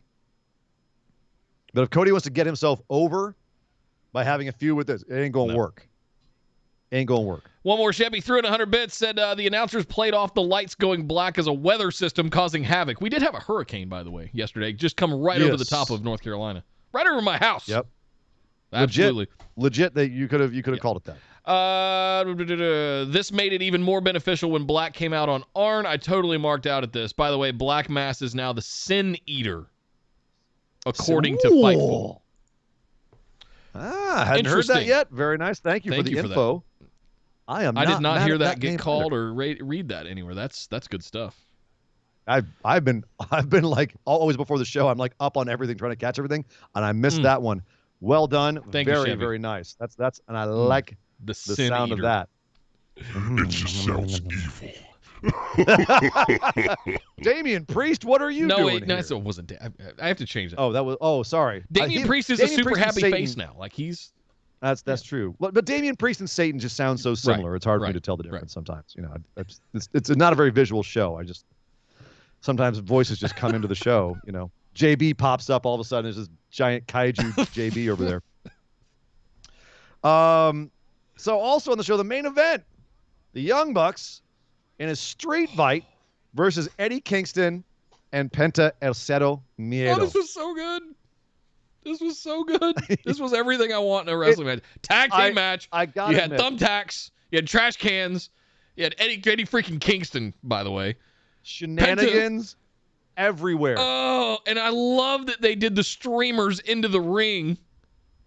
And then just never and just half the match is just the whole match. Frankly, they're just streamers wrapped around them everywhere. Just trash everywhere. Love it. So it looked like it was just messy. So the thing is, I would have loved this match less if we hadn't had another tag match elsewhere in the show. The fact that we had other types of matches elsewhere in the show, we had a six-way tag match elsewhere in the show that was a straight-up match. We had a bunch of different flavors of ice cream on the show. And it just so happened that the main event was the crazy AEW, no rules, shenanigans everywhere, a million spots, people kicking out of everything, spot fest. Like that just happened to be the main event. And it happened to kick seven sorts of ass. Totally. Don't undersell it. It was freaking amazing. No, it was awesome. It was so much fun. But there are people that don't like spot fests, and they would have rolled their eyes a lot of shit in this. And you know what? Fine. If it's not your thing, it's not your thing. It is very much my thing, and I was entertained as hell. Including the. Well, I would say fine. Go watch finisher spam kickouts on the main event of NXT then. Well, no, I would say they would hate that too. I'm saying if you want that, go watch New Japan, where it's very, very serious, very serious, fighting spirit. But no, this was much more about just insanity and everyone and their mother coming out to help the Young Bucks, who are from the mean streets of Rancho Cucamonga, according to Don Callis, which having been to Rancho Cucamonga, because it's about 2 hours that way from me, I can tell you right now, there are definitely some places you don't want to go, but for the most part, it's just really hot and really boring and really barren. Strip malls and suburbs. There's not much, and gas stations and 7-Elevens. Like there's nothing really to talk about at Rancho Cucamonga.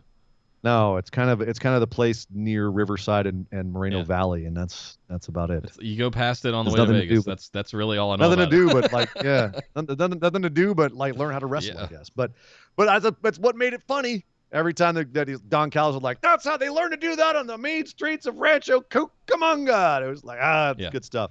But they needed all the help they could get. You had Brandon Cutler coming in with the cold spray. He ends up getting killed by Frankie Kazarian.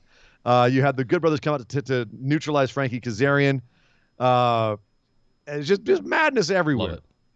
There was a Canadian Destroyer onto a table. Oh. Penta gave Matt Jackson a goddamn Canadian Destroyer onto a table and then just no-sold it. Matt sold it for a bit, But Penta just popped right back up and was like, "Settle me in, right. And excuse me, one slipped out. I'm gonna run out of them by the end of the year. But at the end of the day, it was just absolute chaos. And at the end, Eddie Kingston he was the one who brought out the thumbtacks, couldn't get the job done, so he's like, "Cool, we're gonna get hardcore." Thumbtacks in the middle of the ring.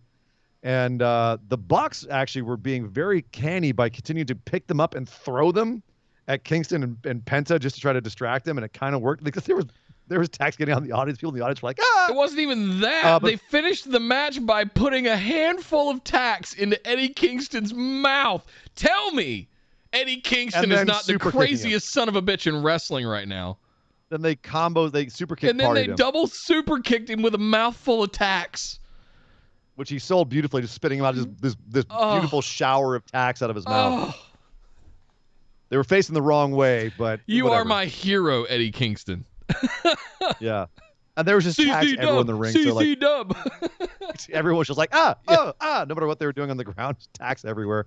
What a nuts match! So much fun. I'm glad you agreed that it was overbooked, but also entertaining as hell. But okay, now what? Now what for the Young Bucks? Who the hell challenges them next? And what role does Kazarian play in it? How long is he going to do the Punisher thing? Like, what next for the Young Bucks, man? Where are they going? What tag team could possibly come out? I don't know yet. I feel like we could talk about the tag team division in AEW for an hour all on its own. There's a lot of moving pieces in the AEW tag division, and who is the number one ranked one right now? We've got LAX going on. We've got Conan back. We had the other tag match you were referring to earlier happen. I'm looking at them as potential contenders. So I don't know. There's a lot of moving parts in the AEW tag division. You could have You could have Luchasaurus and Marco Stunt do a tag team. That would be entertaining as hell. There's FTR. There's all kinds of stuff we could do. It actually, crazily enough, with Kingston and Penta losing, actually looks like the Varsity Blondes. They're now the number one contenders? Highest. That looks like it. I mean, they're 16-4. And then you've got, you got to be kidding me. The Acclaimed are right behind that. Wow. Acclaimed have 13-3. And then after that, it's FTR. After that, Private Party. That's the current ranking. 2 face teams, then 2 heel teams. So Yeah. are they working through those to get back to FTR for the tag titles? I wonder. They could do that by the time they get to All Out. That's what I'm saying is like, what of those teams, unless you have Young Bucks FTR at All Out? Hell yes. I mean, FTR they're still heel as hell. They're the tag titles. I don't know. Unless you get unless you get P&P like working hard to get some wins going here. That's true. You could have P&P take the titles off of them instead, and then you have a feud with P&P and FTR. Well, I'd say that if it wasn't for a match that happened elsewhere in the show, which we'll talk about in a second. But speaking of the Elite, Hangman Adam Page, a name that was not spoken by anyone except for the announcers in the second half of the segment. Kenny Omega comes out to the ring and gives the same promo that he did last week, with this time with Don Callis. And then Evil Uno and the rest of Dark Order come out, and they pretty much give the same speech they gave last week, which was, Omega out there saying there's no one else. Callis saying there's no one to face. He's pinned everybody. Omega's got no other challengers. Evil Uno coming out to say there is the crowd is already just going nuts and just chanting Hangman Page. Cowboy shit. Cowboy shit. No one wants to say it. Evil Uno comes out and says, well, my friend can beat you. Doesn't even say his name. And Kenny Omega says, haha, okay. Do you know what the capital of Thailand is? And Evil Uno goes, we're not here to do trivia, dude. And Kenny goes, Bangkok, mother. Gets it. Kicks him right in the dick. That was clever. I love that. Ridiculous, and I loved it. Dark Order falls on to Kenny Omega, but out come the Good Brothers to even the odds. Dark Order starts getting beat up, and then out comes Hangman Page to do some cowboy shit. Clears the ring, and he's after he's finished, he did a monster dive over the top with Gallows.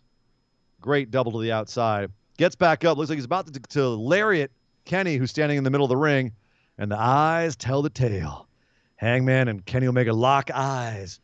It's time, Nick. The feud is on. Hangman and Kenny. Looks like it's going to happen at Fight for the Fallen. Thoughts? Too soon? We're Too just soon? warming up the hot plate. We're not even on full gas yet. Like it's. I don't know, man. We've done that before with AEW where we're like, nah, they'll drag this out. They won't change titles this quickly, and they're like, nope, title change right now. This is the one they need to drag out. First opportunity.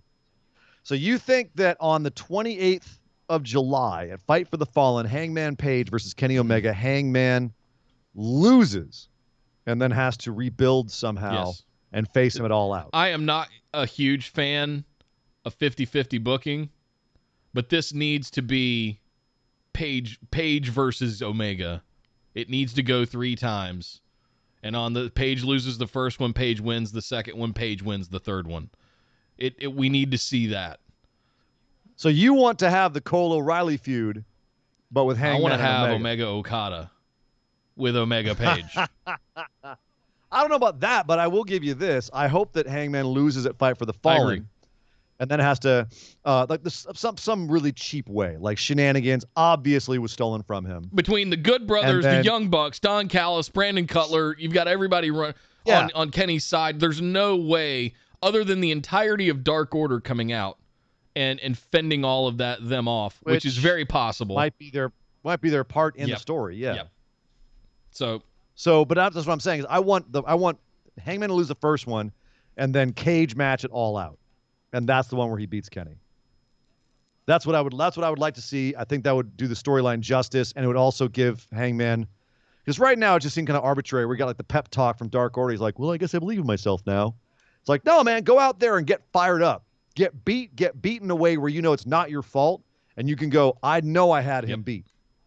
I know I could do it, and I got stopped, and now I'm pissed. The whole I almost had you, man, if it weren't for those, meddling kids. If those meddling brothers. Then Kenny can say, you know what? No, you didn't. And then the second match is banned from ringside and all that. We can escalate. Cage right? match. We'll be in a cage match. Exactly. Just perfect. And then that and All Out, the big moment, kind of their coming out party a couple of years ago. Make it the place where it happens. I agree with that. I agree. Bigger venue. So that's my thoughts. I'm on board with that. I'm glad to hear it. So Ian Booking, you're on board. Ian Booking, beautiful. Few more things on AEW. Chris Jericho and MJF have a sit-down conversation. Almost get jumped by a fat, ugly fan who's on Twitter trying to get cred for doing it and getting blocked by everyone he's trying to get cred from. F you, dude. F you. Hey, no, seriously. If you watch our little show here, F you, dude. Get out of the whole thing. You're no longer wanted. Leave. And that goes for anyone who jumps the rail at these guys. F you immediately. It's performance art. It's theater. No reason for you to be jumping the rail. And if you jump the rail and try to get involved, you're a dick, and you deserve to get beat up. Yep. You deserve to get beat up. You should be getting beat up. And frankly, you got away. You got away pretty that, easily. Just getting. I hope that Cash Wheeler finds you backstage and does what he did to the guy who jumped Bret Hart. So, yeah, dude, go F yourself. After that was done, though, we had MJF versus Jericho in a verbal dispute. MJF saying, "You want me? I know you want me bad." And Jericho says, "I do. I would do anything to fight you again. I would step in front of a truck. I would, lie on broken nails. I would sleep with your mother again." Which pissed off MJF and popped the crowd. The timing of this with the crowd interaction was brilliant. You could tell they were just both the two performers who live off of crowd reaction. They were just gluttonous for it. But finally, MJF said, "I'm a fan of Greek myths and legends, so I'm going to send you 5 labors, much like Hercules' labors. You're going to have to go through 5 labors, and 4 of them will be opponents of my choosing with stipulations of my choosing, and the 5th will be me with a stipulation of my choosing." And Jericho said, "You're on." And MJF said, "Oh yeah, well, where I'm from, we shake hands on it." And so Jericho shakes his hand and then holds on to it when MJF tries to walk away and gives him a Judas effect for his trouble. Nice. That's very interesting booking. Should be a lot of fun. Speaking of Inner Circle, I keep doing that. PNP, Proud and Powerful, And Hager had a nice tag match, 3-on-3 tag match with Wardlow and FTR. Ultimately, Tully Blanchard pulled the ref and caused a distraction, which allowed the bad guys to win here. Wardlow and FTR were able to pick up the win. Pinned Hager too. Got his back. That's cool. I loved the fact that the Haas match continues between. They mentioned in the match, it is one of the hottest feuds they have going. Hager's getting ready to have his next Bellator fight, and I'm curious to see if he's going to be out for any period of time to train or to prepare. We said that FTR and Wardlow needed to win this. The Pinnacle needs the wins. They need to get the ups on Inner Circle in the matches. This was the right thing to do. You had the out where it wasn't just FTR versus PNP, which is a match where PNP should win because they've been losing for so long. So this was all right here. Meanwhile, backstage, though, Sean Spears, who did smack Sammy in the head last week, cost him a match. He took a chair to the Dome backstage in an interview. Sammy got his back. So everything's even. But I like how all this is playing out. I like how it's evening up. I don't like that we jumped straight to the Stadium Stampede. Again, like we've said multiple times, I wish we would have saved that for 6 months from now and let these guys build and build and build as they war with each other in the one-offs, and then ultimately we have the big blow-off with the whole group, both of the whole units. But you know what? This match kicked ass. Amazing. And I'm not mad at getting these matches. It's like we said, it's not the most elegant way to do it, but you know what? Making for good TV. Sheppy threw in 100 bits again, said this Hangman Page storyline should win a damn Oscar for all that they have done with it. That man is on fire right now. Also, can we get Uno and Stu versus the Good Brothers? My goodness, I want that. No kidding. I remember going back to the very first episode of Dynamite, and we got the debut and the unveiling of the Dark Order and Evil Uno and Stu Grayson, and I looked at Evil Uno as this kind of mastermind. I knew he had wrestled, you did. But I thought he would be this mastermind of Stu Grayson and these Stooges. And it's interesting to see how that's evolved, you know, Brody Lee coming in and going away in unfortunate means. But where we're at right now, we're in a face iteration of where we, if you think about it, we're in a face version of where we were at the very beginning of Dynamite with Evil Uno. Kind of, I mean, the mouthpiece, if not the leader. We've kind of reset a little bit, and I love it. Yeah. And I think it, in an interesting twist, it kind of works better in a face mode than it did in a heel mode back then, or just the times have changed, lovable, right? They're lovable goofballs. We couldn't buy them as heels because they never won because they were essentially a group of jobbers. So it works better when they're lovable goofballs. And could not agree more. Love this. I want to see where this goes with Dark Order, but I think it could be exciting. Yep. Thank you, Shep. Also on AEW, thank you very much. Also on AEW, Andrade, El Idolo. Not El Idolo, JR, El Idolo. He said he'll get it, so I'll let him get it. He had a match against Matt Sydal, as you would expect. It was good. It was good. Andrade is a goddamn bona fide superstar. The fans were happy to see him. Matt Sydal is so good. Yes. These guys He's been so good for so long. This match was just clarified butter. That's all it was. It was delicious. Andrade, of course, picking up the win and also coming out in a terrifying mask. Terrifying. It looks like it looks a little close to the Blade's old mask, but it's basically just like a hard cast leather skull face lucha mask thing. It reminded me of the skinnier clown in Slipknot. It had the big the guy that was the DJ. I can't remember his name, whatever his number was. Wasn't he the one with the spikes in his Not the one with the mask, spikes. though? It was the ones that looked like a gas mask, but it had the big eye holes. Oh, yeah. I can't remember. That's what I thought of when I first saw it. Made me think of Chrome Skull, only, black instead of chrome. But anyway, awesome match from Andrade in his debut match against Matt Sydal. We also had a mixed gender tag match, not intergender, but mixed gender. Orange Cassidy and Chris Statlander won this match against Bunny and the Blade. Some good stuff, and then also some awkward stuff, and the fact that Chris Statlander was able to pull off a move onto Blade, and then that was odd. And then even though there was, they pulled the ref and they used the Knox, the brass Knox on OC to knock him off. Chris Statlander on the outside, not even on the ring apron, tagging into OC, which I don't think is legal. And then she gets in, and Blade isn't able to pin Orange Cassidy because Chris has made herself the legal person. Then she comes in and beats Bunny. Yeah, She some finally funky got look in to there. do her 450 splash that they wouldn't let her do when she debuted. Well, it was an illegal move, and the ref was looking right at it. What was? The 450. She can't do a 450? She was onto Blade. No, it's No, a she mixed, hit it on in Bunny. mixed gender. It was Blade. Go back Okay. and watch. It's mixed gender rules. That should have been a DQ. Okay. I thought she hit it on Bunny and then pinned her. Yeah, intergender rules. Now she would be able to do that, but not. It was yeah, Blade. not Okay. mixed I gender. stand corrected. Yeah. So I'm gonna nitpick that, but if you turn your brain off and just kind of realize that AEW sometimes just doesn't follow rules, it was a pretty good match. Ethan Page and Darby Allin had a sit down with JR. It was about 5 minutes long, and it was goddamn riveting. God, that was good shit. So good. Darby Allin talking about how This is he what lives in his. before we talk about the actual conversation, this is what JR needs to be doing. Get him off the commentary Yes. desk, have him doing backstage stuff like this. It felt so human, and him saying like, "I'm kind of disgusted by you guys because you want to end each other's careers," and Ethan Page goes, "Yeah, because he doesn't deserve to have a career because he's living off of me." And Darby going like, "I fought and scratched for everything that I have," and Ethan Page wanted to take it away from him. I'm going to take his away from him. I'm going to give as good as I get because that's what I do.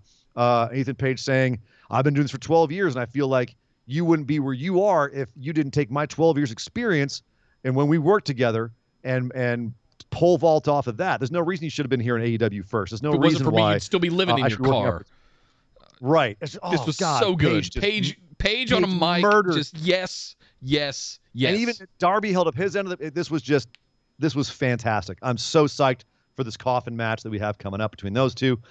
Britt Baker also cut a scathing promo about how she shouldn't have even been in that tag match last week that nobody wanted to see. And Tony Khan was just throwing money away, and he just wants blood money. That's why he's having these matches. Maybe next week we'll have a match in Saudi Arabia. God, I damn! actually woke Esther up because I watched AEW late Wednesday night, and I let out a "ow!" She texts me, goes, "Please be quiet." I'm sorry, it was something really exciting. I've heard some shots fired at WWE from AEW. That was a bazooka across the bow. Woo! Spicy. Cody can sledgehammer a Triple H throne all he wants, but that was a low blow, and it was glorious. Anybody who's out here saying, "I don't like it when these companies snipe each other," WWE had this one coming.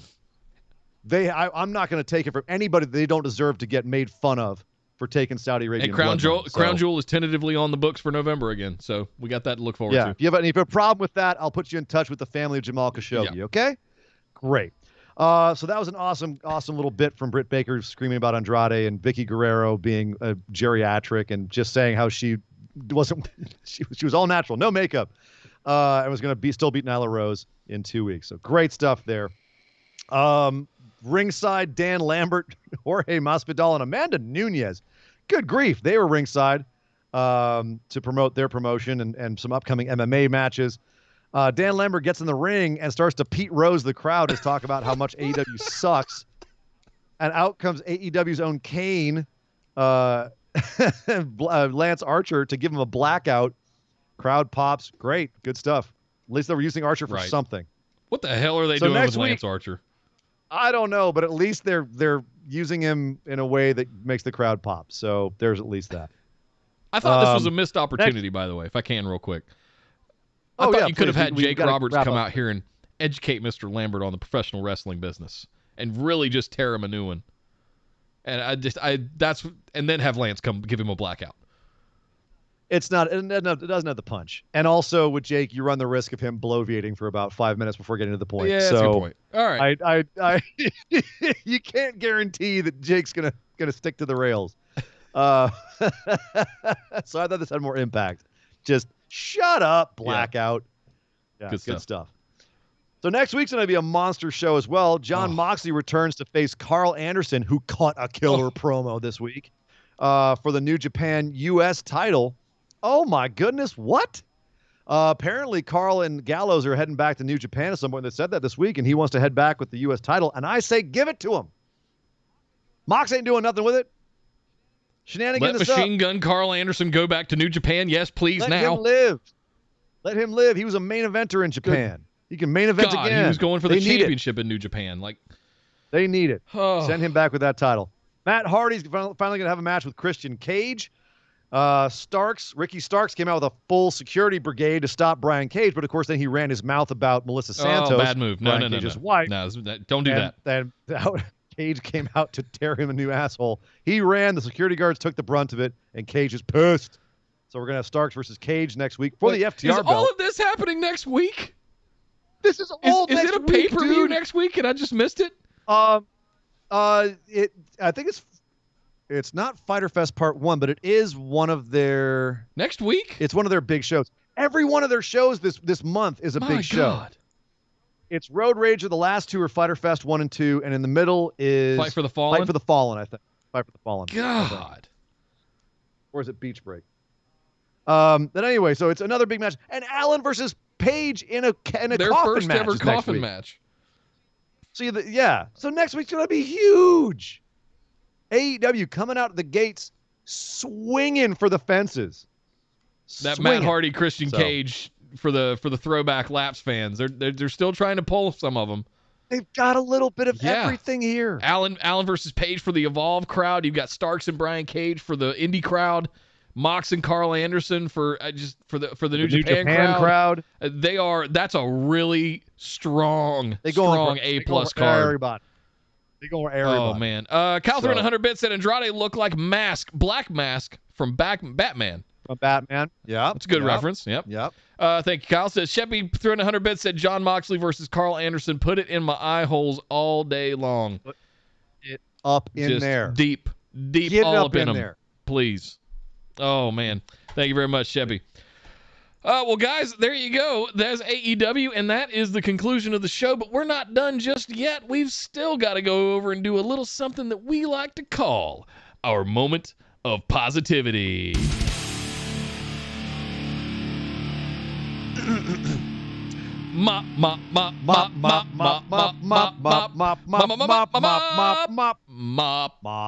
The moment of positivity. That's it's the time on the show. Rethink back over the last few days of wrestling and try to come up with something that made us happy. That gave us the warm fuzzies, that made us smile, that made us laugh. Something positive that we can put out there onto the airwaves and onto the internets and send it over to your eye and ear holes so that you too can experience it and hopefully go back out into the world with a smile on your face as well. We're here to spread that positivity. Nick, what is your moment of positivity? Absolutely spoiled for choice this week. This week was... I could list 10 things very easily. We grouched about SmackDown, but there was even good stuff on SmackDown. I could have picked stuff on SmackDown, too. Like, all of these shows, I've got at least 2 or 3 or more that could be the mop. Oh, man. If I can only pick one thing... One. Moment. It's not moments. Moment. It had to be the face-off between MJF and Jericho. And here's the reason. Wow. Here's the reason. I didn't think they had any more to give between the dance routine and the matches that they've had and the Stampede match and all that. Somehow those two guys sitting across from each other, the way that they played, they are absolutely perfect for crowds. They played off the guy running into the ring. Hey, any more of you fat rednecks want to get into the ring? I'll beat your asses too. Ah! Everybody just loses their mind. It's just on the fly, just improv, just right there. MJF, just brilliant. And then you had Jericho sitting there just mugging at him. Just the whole time, just while he was talking. And the timing with the, I'll do this, I'll do that. I'll even have sex with your mother. Again, and the timing of it, and waiting for the crowd to react, and for him to emote and react. He dragged that one out too. Oh, and it just hit, and it landed. Every beat of this whole thing hit and landed, and it was one of those where I just keep going, boys. I couldn't tell. Jericho staring at MJF, I felt bad. I couldn't tell if he had allergies or just a little too much Stoli last night. But little looking a little bit of the bubbly, little squinty. What about you, Sir Ian Dangerous? What was your moment of positivity? Spoiled for Yeah, choice. there's so much. Many good ones. And I want to give some love to main roster WWE or NXT, but there's no way that I can't give my absolutely y'all know me. Same old G. It's got to be Malakai Black to AEW. Oh. It's got to be Malakai Black showing up in AEW, man. Come on. You know, it's me. Hey, it's me. It's got to be that. I'm so happy for him to be there. I'm excited. I'm trepidatious. I'm hoping it works out. I hope he doesn't job to Cody. I hope they give him a good entrance. He's a guy who's so creative. If they just give him some rope, let him go. Let him do some ish. The man's got WWE money now, so he's going to have some production values. If you haven't seen some of the short films he's been doing, I am so excited for him in AEW, and I'm looking to see what's coming next. That has to be so many good moments this week, but that has to be my mom. And if I can say one final thing before we get out of here today, I want to encourage everybody: give Shotzi and Knox a chance. They're going to get a chance. Give the name I hate a the chance. name. No, God. How often have they bungled a debut on main roster? They actually let them get a win over the tag team champions. Yeah, we didn't even talk about the fact that they won in 3 minutes and squashed the champs. I guess we did. We can mention it. So we didn't really I understand that there's like Mandy and Dana kind of had a program. They were on their way, and this debut kind of screws that up. Not to mention everything that's going on with NXT, but give Shotzi and Knox a chance. I think they're going to surprise us on the main roster. I'm very excited about their potential. As talents. I can't stand the fact they just calling her Knox. So you would rather have Shotzi Blackheart and Teagan Knox? It's just so wordy. It doesn't have a punch to it. Shotzi and Knox. If it's true that as a team they're Shotzi and Knox, and as singles competitors they're Shotzi or Shotzi Blackheart and Teagan Knox As individuals, yes. Then I'm fine. Yeah, yes, totally. Yes. If they do that, then I'm fine. But if they're as individual wrestlers, and now up next, Bianca Belair versus Knox. Yeah, that's dumb. I completely agree. Okay. Shotzi and Knox is their heavy machinery for Otis Dozovich and Tucker, right? Tucker and Otis. Yeah. Yes. Yeah. Okay. There you go, guys. Happy weekend to everybody. Thank you so much for tuning in. Real quick one. Kyle snuck one in. One more. Kyle snuck one in. Are you going to read it? 100 bits. Thank you very much, Kyle. Yeah, he says, as much as things around it annoyed me, Shotzi's call-up is my mop after saying, for you, Dad, on Twitter. The feels. Her. Oh, she's so good. I love her. Also, 2 weeks until Walter versus Dragunov 2. My body is ready. It's going to be. Yeah. Ilya and Walters probably aren't. It's going to be a hell of a July, ladies and gentlemen. Strap in. Strap the hell in. Next week with AEW, we got Money in the Bank coming up. Just the whole next month. Weekend. Whole month. All kinds of good stuff. A week from next weekend, I should say. Madness. We're going to be busy boys, Nick. Linktree.com/BWO is where you find all the stuff for Busted Wide Open. Head over there, like, share, subscribe, follow, do all the things that you guys know how to do. Please continue to share the show. It really does help us out. Thank you guys for tuning in tonight. Thank you, everybody, for all the bits and subs tonight on Twitch. All the gifted subs, too. Thank you guys for all of those. We really appreciate it. It does make a difference, I promise you. Shout out to all of our patrons. We really appreciate all you guys' support. We just did our June bonus episode last night, so you want to like to get in on some of those, you can head over to patreon.com/BWO. All you got to be in is that $10 tier, or for those of you that prefer YouTube, you can hit that little join button right here underneath the video and sign up for the $9.99 tier and get access to the VODs as well. So you'll be able to see those over there. Check out that bonus episode. That's going to have ramifications for months to come. That is the thing that I was getting ready to go over. Yes. If you missed the bonus episode, you might be lost in the future because Ian and I made some wagers last night on the bonus episode that, as Ian said, will have ramifications going forward based on where certain superstars land going forward that were released. Oh, man. So some of them have already started to land. We've started to see them trickle in over the last couple of weeks. Most of them are under 90-day non-competes. So we've got until about the end of August before they're going to start showing up. And then these wagers are going to start having to be paid. There's some that are going to be available by Slammiversary. Some of those were released about 60 days ago, or less, or more. So there's the late ones as late as September, but we're going to start seeing some of them by the end of the month. So it's going to get very interesting. I'm sweating. Ruby Riott especially. That's one that's going to come back to bite one of us in the butt. One of those two, especially. But there you go, guys. Oh, Thank you so much for joining us tonight. We'll be back on Tuesday with breakdowns of Raw and our patron mailbag, our BWO mailbag. Thank you guys so much for hanging with us. Have a great weekend, everybody. But until next time, my name is Nick Howell. You can find me on Twitter at DataCenterDude. And I am Sir Ian Dangerous. You can find me on Twitter at Sir Ian Dangerous. My God! Somebody stop the jam!